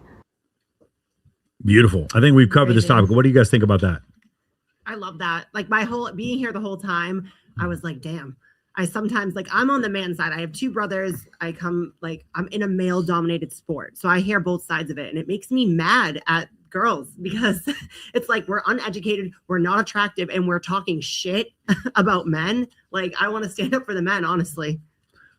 But yeah, and I realized that, you know, the algorithm's so crazy. Like some of my own opinions about my own relationship were coming from the scrolling and like, you know, just these people saying like there's just so much, you know, like oh, what you pay half the bills, you blah blah blah, like so many women making women feel bad for like having a job and you know having like not just dating men for money and stuff, maybe dating a man because you enjoy his personality. And shout out to Shira 7. Shout out. Yes. I think that if I may say this, because I have a son and I hear a lot of women say there's no good men, and some of those women are raising sons. Yes. And I strongly, and I say this to a lot of my girlfriends who have sons and they have that man hater kind of attitude. It's like, if you feel that way about men, then you're suggesting that to your son as well. That's and you're accurate. also saying that he won't grow up and be a good man, you know? And so I'm totally against this man hating, even though I grew up in an environment where, you know, men were not great, they were abusive, that kind of thing. I still have to have a belief system that there are good men, because there are. Do you know the whole playground thing that you all of us went through when we were growing up in elementary school and junior high? We would go to recess, we'd go to the playground, we'd play basketball together. Do you know that's in every society in history? Every single society has this like communal, let's like free play effect that's going on. And then there's some people who are left who might have a charity event for animal rescue or invite a bunch of their friends to go axe throwing, or maybe let's all go to an escape room and get out of there together. And everyone looks at me like I have a fucking third eye when I say this. Why can't we do that? I've told guys a million times before, and I will continue to say this. Now, I use the term exclusive events, but it doesn't have to be exclusive event. It's a situation where you just lead a social circle of other people and you get to know them in a non-sexual, low pressure environment. And they get to see other women reacting to you and other men reacting to you. And from that, you can be way less physically attractive and date a way more beautiful woman. And as a woman, the same thing. Like I can find out, oh, this woman would give me peace.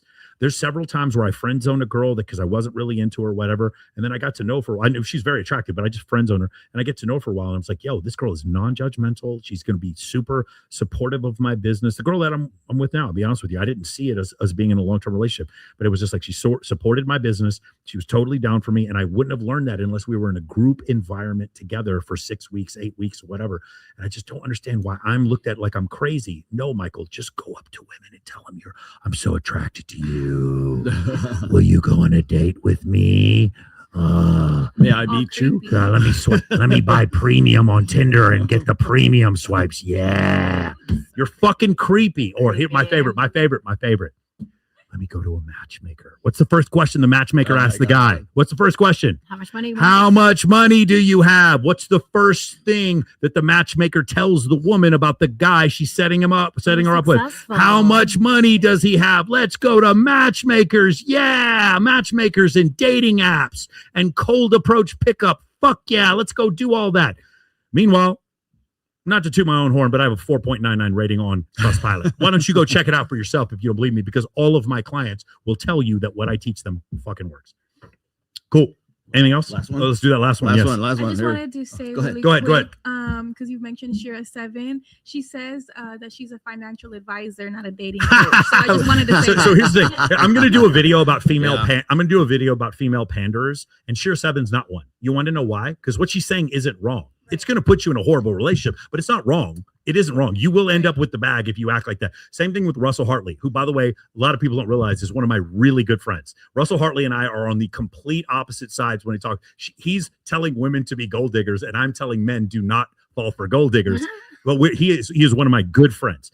And I will tell you, I don't think they're panders. Chris G.Q. Perry is a panderer. Derek Jackson's a panderer. The guys who are just like, you had a dream that he cheated. You need to leave him. Women know when they have dreams. He's a Gemini. That's Gemini energy. That's why just fucking gaslighting women like crazy. They're the most dangerous individuals in the world who say this fucking nonsense. It's like, if you can't immediately financially support a woman, why would she spend any time talking to you whatsoever? I'm like, bro, you're a panderer. You don't even believe the shit that you're saying. You're just saying it because you want the approval of women. And the problem is this. 85% of transactions on TikTok Shop are from women. So guess what happens when I post my content? Nothing. They ratio me into the ground. But if you start making content about, girl, here's a diet plan for your astrology sign, you will be a billionaire. Because TikTok likes that shit. As long as women enjoy the content, they're going to promote it. And if but men, the problem is men don't have a problem when I criticize men. Women have a big problem when I criticize. What women. about Sterling?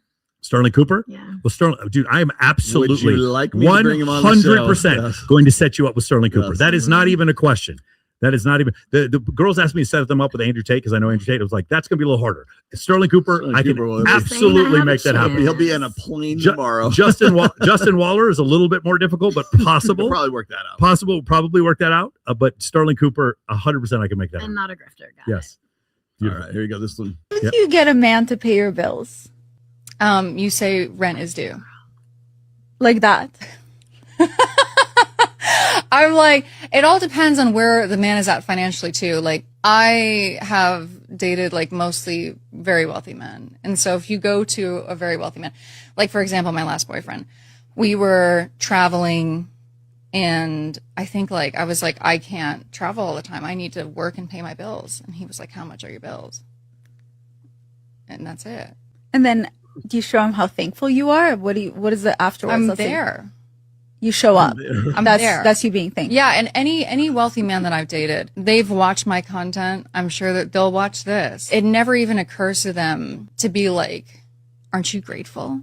So you don't become more submissive if they pay your bills. You continue being I definitely become easier to get along with. Like, I'm not worried about working all the time. I'm not stressed out about how which I'm gonna... puts you in your feminine energy. Yeah. Definitely like, oh, yeah, we can just like chill all day and go to Erewhon and like go see a movie and I'm on your schedule and da-da-da-da-da. Like, I have more availability. I have more free time and I'm in a better mood. And like, I think any wealthy man that I've known, that's part of the appeal of having money.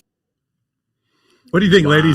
So that was the girl that that last video was referring to because she just got engaged and I guess MJ, her name is. Yeah. Her whole content is like, kind of like, yeah, like guys for money, but like, you know, it's oppressive to like get married and have kids and this and that. But like all of a sudden you pop up with a ring on your finger and you're all like submissive and like simping on this dude or whatever, which she'll only show like one part of his, she won't even show his whole face. She'll only show part of it, but she's like gallivanting around Europe right now and like all this stuff. So it's like, okay, so it's like she better not show his face. She's an ungrateful woman who's getting treated financially. Women are going to crawl into this man's DMs trying to get at her. Are you kidding? Of course she's not going to show his face. But she's not lying. I mean, if women are being very honest, okay, if we can go back, you can look at every civilization, every culture. There's like anthropology. Okay? Yes. Mm-hmm. It is the natural design for a man to be the lead, to be the provider, right? Okay. And so no matter how strong women say that they are, independent that they are, and things like that, they do soften when they feel a man is providing for her. And that's and that's a fact. You know, and so people will act like I'm independent. I'm a very independent woman. When that I've 10, made my 20 own. grand hits your bank account, I feel My really husband's relaxed. laying down. I am on my knees laying down. Listen, She said she's on her knees. but also, I'm thankful because I'm paying so and thank you, thankful. sir. I know, Thank so you, But it's keep not. going, go ahead, keep It's going, not keep even going. a rite of passage. It's just the natural design. Sure. Okay, so I think that just as much as men should be the head, there's a part. I mean, and again, I'm a very independent woman. I've made my own money, but I can certainly appreciate a man who has traditional values in that sense, and I will respect that and love that and actually appreciate it. Matter of fact, the thing is, me working in the casino business for so long and being around very, very wealthy men, Loyal wealthy men. I'm not going to call them all loyal. Some of them are. For Okay, sure. there are some really good men out there that There have are. a ton of money, but they're very principally driven men. But having said that, they are not batting an eye. They are not sweating whether or not a woman's a gold digger. They are financially secure. They don't care. They would much rather provide, take care of a woman. Yeah. They don't care about all this gold digger conversation. They don't need to care. It's just different. Now, Yeah. What's worse, a drug dealer or drug addict? There's some people who are into that. Some men make money and they want the girl who likes that they make money. So, I think that if women are honest, no matter how successful we are, we want a provider in our lives. I'm just gonna obviously I totally believe that she believes every single thing she's saying, and I believe that that's exactly how it works for her. My point is, I would actually rather have a woman desire me and then find out I have money. I would rather have a woman completely show to me how genuinely attracted she is to me, and then once we're in that part of the relationship, then I choose to take care of her. Yeah. That's the only thing, because you can't go the other way. You're vetting. He's not that cute, but he's rich. That is a recipe for getting cheated on and divorced. Right. But if it's like, man, I really like hooking up with this guy, and then I found out that he's well off financially, and now he wants me to not work anymore, that's a recipe for Prince Charming. That's a recipe for 75 years of marriage. That's my point. But I think genuine desire should come before money. And then once you have a good woman who you come home and everything is just but I didn't ask her to do any of this. I just came home and all of my clothes were folded, and she washed all my sheets, and she's making me food, and I didn't ask for any of this. And I was just like, babe, where do you want to go? She's like, London. Let's go to London. No question about it. But I chose to do that after I found a woman who genuinely desired me. What if we genuinely decide a dude and then find out he's broke? Then we're fucked. Listen, you know what I mean? here's the thing. Like, Yeah, what here's about the problem. us? That's a great question. Well, that is a great question. Right. The problem with this is, especially in the way AI works today, figuring out whether or not a dude is broke is so easy, and hardly any of you really check. I'm not gonna lie. Too many of you, not you in this room, obviously none of you in this room would ever do this. Too many ladies in general have fucked a dude with a fake Richard Mille. Well, so many of you have done this. I know there's this app called Parallel Lives where it looks like there's thousands of people watching you live stream on Instagram, and guys use this, and women are throwing themselves at them and having sex with these dudes. Parallel Lives. Parallel Live. And live. Live. It's Ethan Kaiser built that. He's been on with us before. I'm just there's just. But if the money was unknown, No, the money it's easy to know. All you have to girl do is would you be see nice before crypto she knows bro I in his have IG, money. and he doesn't have any fucking money. We're it's not so gonna be obvious. nice to anyone that can't do here's the thing. anything I'm for us. gonna be real with you. Just like me, And I'll just like, or have a friend, an accountant. I promise you, no one can sneak shit past her. I promise you, no one can sneak. I promise you, credit score, fucking whether or not there's a lien on the house, all that shit. I promise you, she's gonna know whether or not. Get you a female friend who's an accountant. She's and my friend. But also, can I say this too?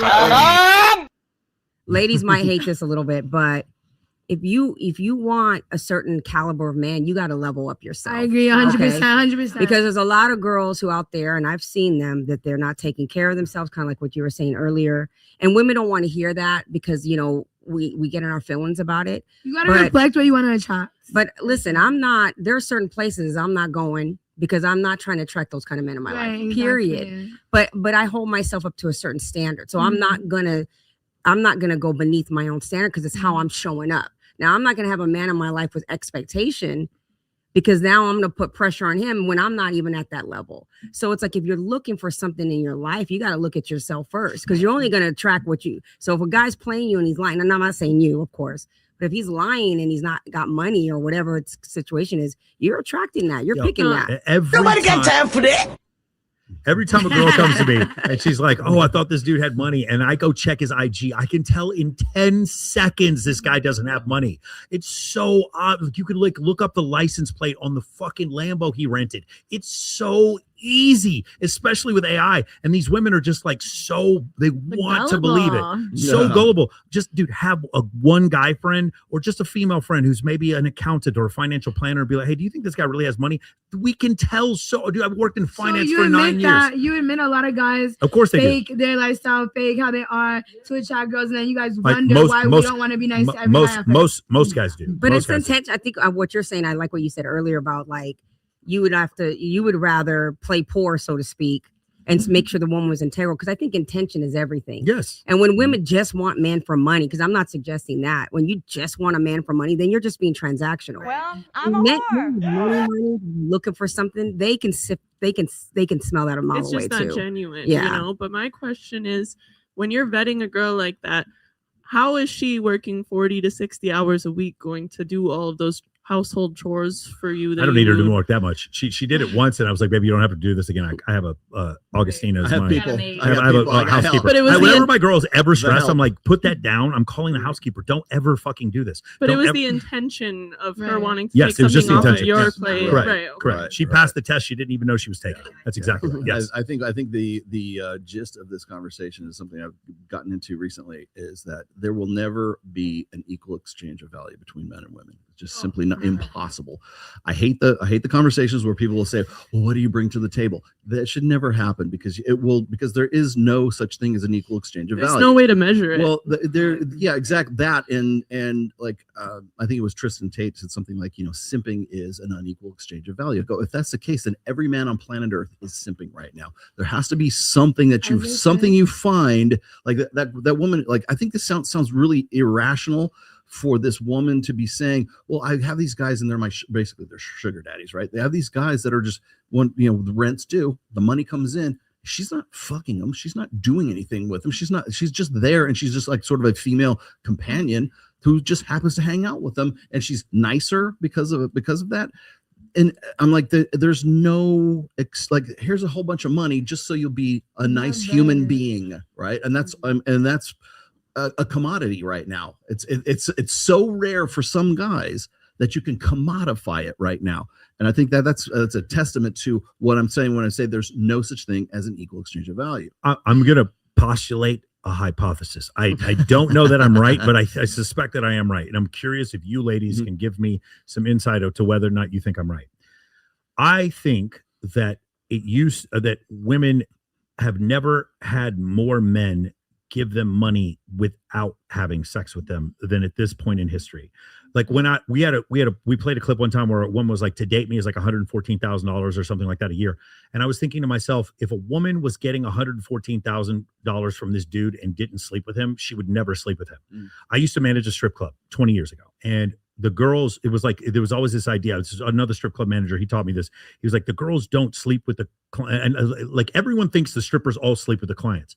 But if they did, they would stop making money. So they don't. They keep the fantasy. And I think we've never lived in a history. So this is what happens. I'll tell the guy friends, so ready, red pill audience, listen to what I'm saying. I tell the guys, these girls are getting money from dudes and they're not even having sex with them. And the response I get is, Michael, you're a simp. You're an idiot. Of course they're all fucking. And I was like, no, they're admitting to me, the guys that they're sleeping with for money.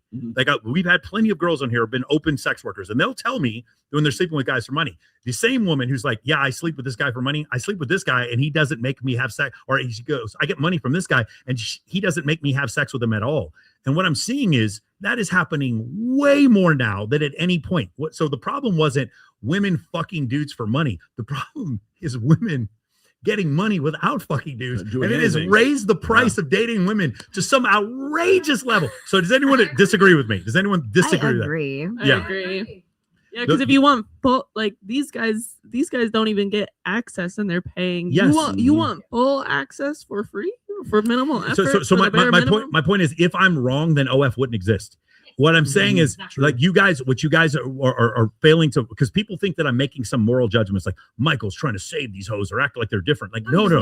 I'm telling you that women are getting outrageous sums of money for not sleeping with men. That's the only thing growing faster than the OnlyFans economy is what? The simp economy. The simp economy. That is the only thing growing faster. And so my point for you guys, that what I'm trying to help you understand is, you think that these women are all just going to like bang dudes because they have money. I'm telling you, they're getting money out of these dudes and they're not banging them. I love and it. It's getting even like, who the fuck pays women for nothing? A lot of dudes, man. Whoever asked that question, whoever asked that question, you look up, because it's a publicly traded company, I believe.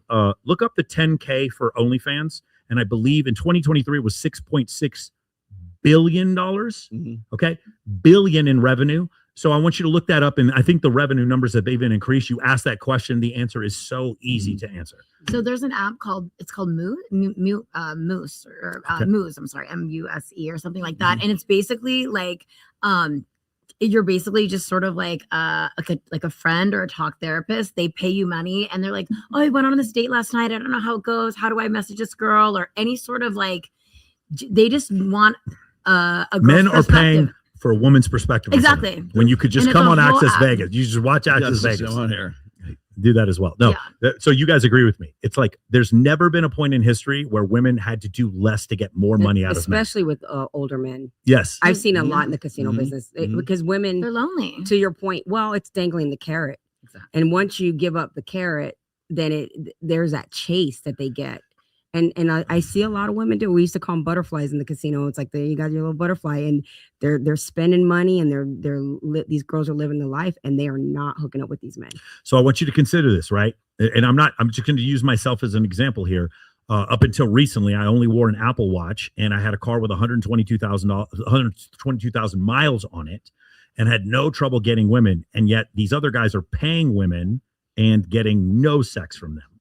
Do you remember what I said before? The bottom 33%, 0 sexual partners. Then it goes to 7. Then it goes to 50, and then 150. This is what sexual access for men looks like. It's a hockey stick. It goes geometric once we get to a certain point.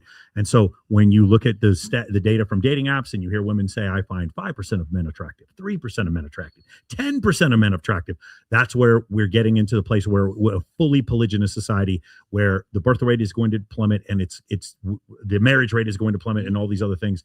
And if that's what you guys want, that's fine. I just do think that there is something to be said. And he's married with kids. I'm not. Something to be said for having a family and having children. Yes. And it's one thing if Michael Sartain says that and no one listens. But if Caller Daddy says that, everybody will listen, and suddenly they're going to be pulling that. Yeah. So they're going to be farming our show for their content. So if you guys missed any of the topics we talk about on the show, don't worry about it. Just wait a couple weeks. Call Her Daddy. We'll be talking about it, yes. Modern Wisdom. You'll see it on there as well. You'll see Diary of a CEO. They'll have these discussions. I finally realized what's going on. I actually don't think that they're watching our show. I think they're using like Manus AI or OpenClaw, or they're using a Claude or something like that, and they're scraping every other show for topics, and they're just pulling our topics. That's the only thing I can come up with, because I don't think Chris Williamson sits there and watches all my shows. I disagree. I think he hates us. Because everybody else, I believe, but not him. He says things like verbatim what I say. And again, I don't think Chris Williamson is trying to bite my style. I just do think some of the topics he comes up with that he gets from his interns, he's probably getting that through an AI chatbot that is watching our shit. Did you see? I know we're out of time, but did you see the clip with like Tom Beaulieu's wife. Yeah, on the Tom Beaulieu show. Yeah. on his show, and Coral Osborne. So she's been on this show. It's a sexologist. Yeah, Coral. Yeah, she's on there, and she is. I mean, she's just talking about red pill. You know, the stuff that we like. I did an interview with her, basically talking about the same kind of stuff. She can go on there and she can say that stuff to her, but we still don't get a spot on Tom Beaulieu's show. I'm like, throw me a bone, man, please. Pretty awesome. So if you guys missed our talking points this week, just wait a week and you'll see them on mainstream shows. Okay. Anyway, anybody? Did you have a good time, Stephanie? I had a great time. You did. Can you talk to the microphone? I had a great time. Awesome. Thank you so much for coming out. Did you have a good time? Yes. You did? Awesome. Brittany, do you have a good time? Yes. What did you think about the show? I thought it was awesome. You know, I did a little bit of research before, listened to some episodes, and I was like, you know, I'm just going to be who I am, because there's so many times now being in Vegas, I'm embracing who I am. Or in Boston, I was like this corporate professional. So I love Vegas. I love all you girls. I think it's Everybody in the awesome. comment section wants to know what's your stack. Oh yeah, of course everyone asks that. Let's talk about victim mentality again. Surely I've been working out since I was 8 years old. Okay, let me ask you a question. If a dude can't bench 2 plates, would you give him a shot? No. See, bigger arms. That's what That's what, and listen, one more time. If ladies are constantly asking you for money, it's because your arms aren't big enough. Chloe, do you have a good time on the show? Oh yeah, always. Thanks for having me again. For sure. Did you have a good time? Yes, thank you. Of course. Lorraine, what did you think? It was good. I was skeptical at first, but it was good. Do you know why? But people do this all the time. They come, it's like, oh, well, I thought, you know, people say, you know, I've been in Vegas a long time. yeah, So they just I've heard a run lot of things about they you. just run their fucking mouth, and it's no. But part of it is social media. Like they sit there and they have all these beliefs about me, and I try to back up every single thing I believe with data, and they still believe this, and it's just like, yo, we're all stuck in these echo chambers. We did an election show one time, and I was like sitting there trying to find, because I'm conservative, and I tried to find, say, hey, I need liberal women. Can I get some liberal women? Nobody. I couldn't find anyone. And then I realized it's because my algorithm does not let me contact liberal human beings because of the echo chamber. And so that's why people have this opinion, and it's just so crazy to me. What do you think? The best time always. Thanks for having me back. Jen? It was awesome. Jen, can we get some barbecue? Can we see the barbecue sauce? Yay. Jen, what is this called? Smoking Jen's barbecue. Smoking Jen's barbecue. So have you broken off on your own and you have your own restaurant? Is that what's going on now? No, just farmers markets. Just farmers markets? That shit is good too. It is really, really good. Okay. Like, again, your dream woman. She's sitting there and she's like making barbecue for you. The dog is already there. The dog is already there for you. Turnkey. Yeah, and it's no balls. Incredible. What do you think of the show? I had a great time. Are we FIFO or LIFO? Wait, what is it?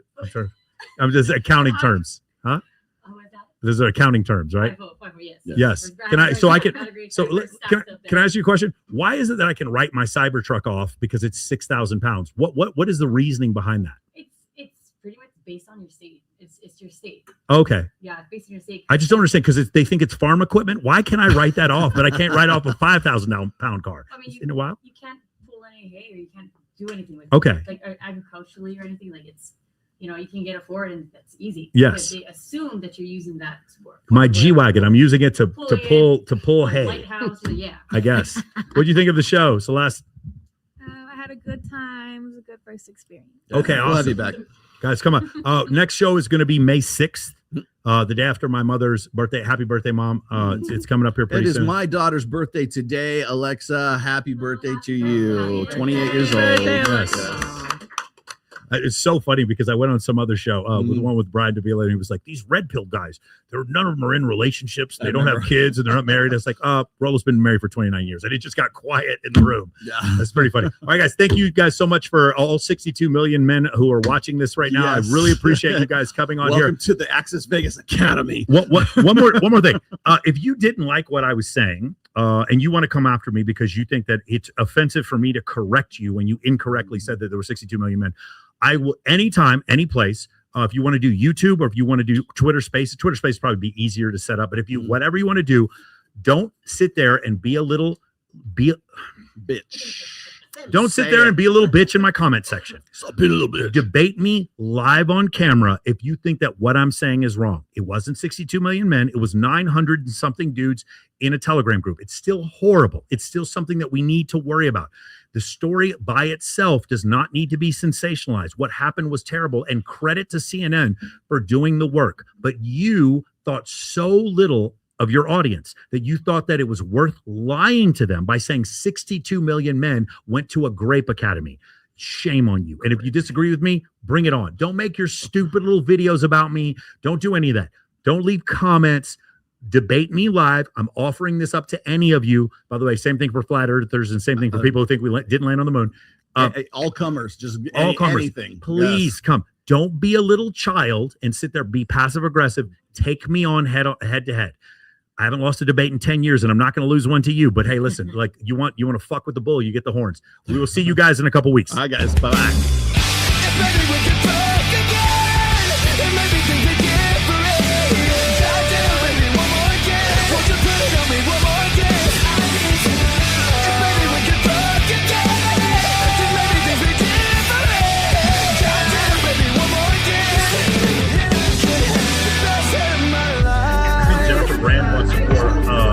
It's nasty. It is nasty, right? Isn't it nasty? Ugh. I don't know what that's about, period.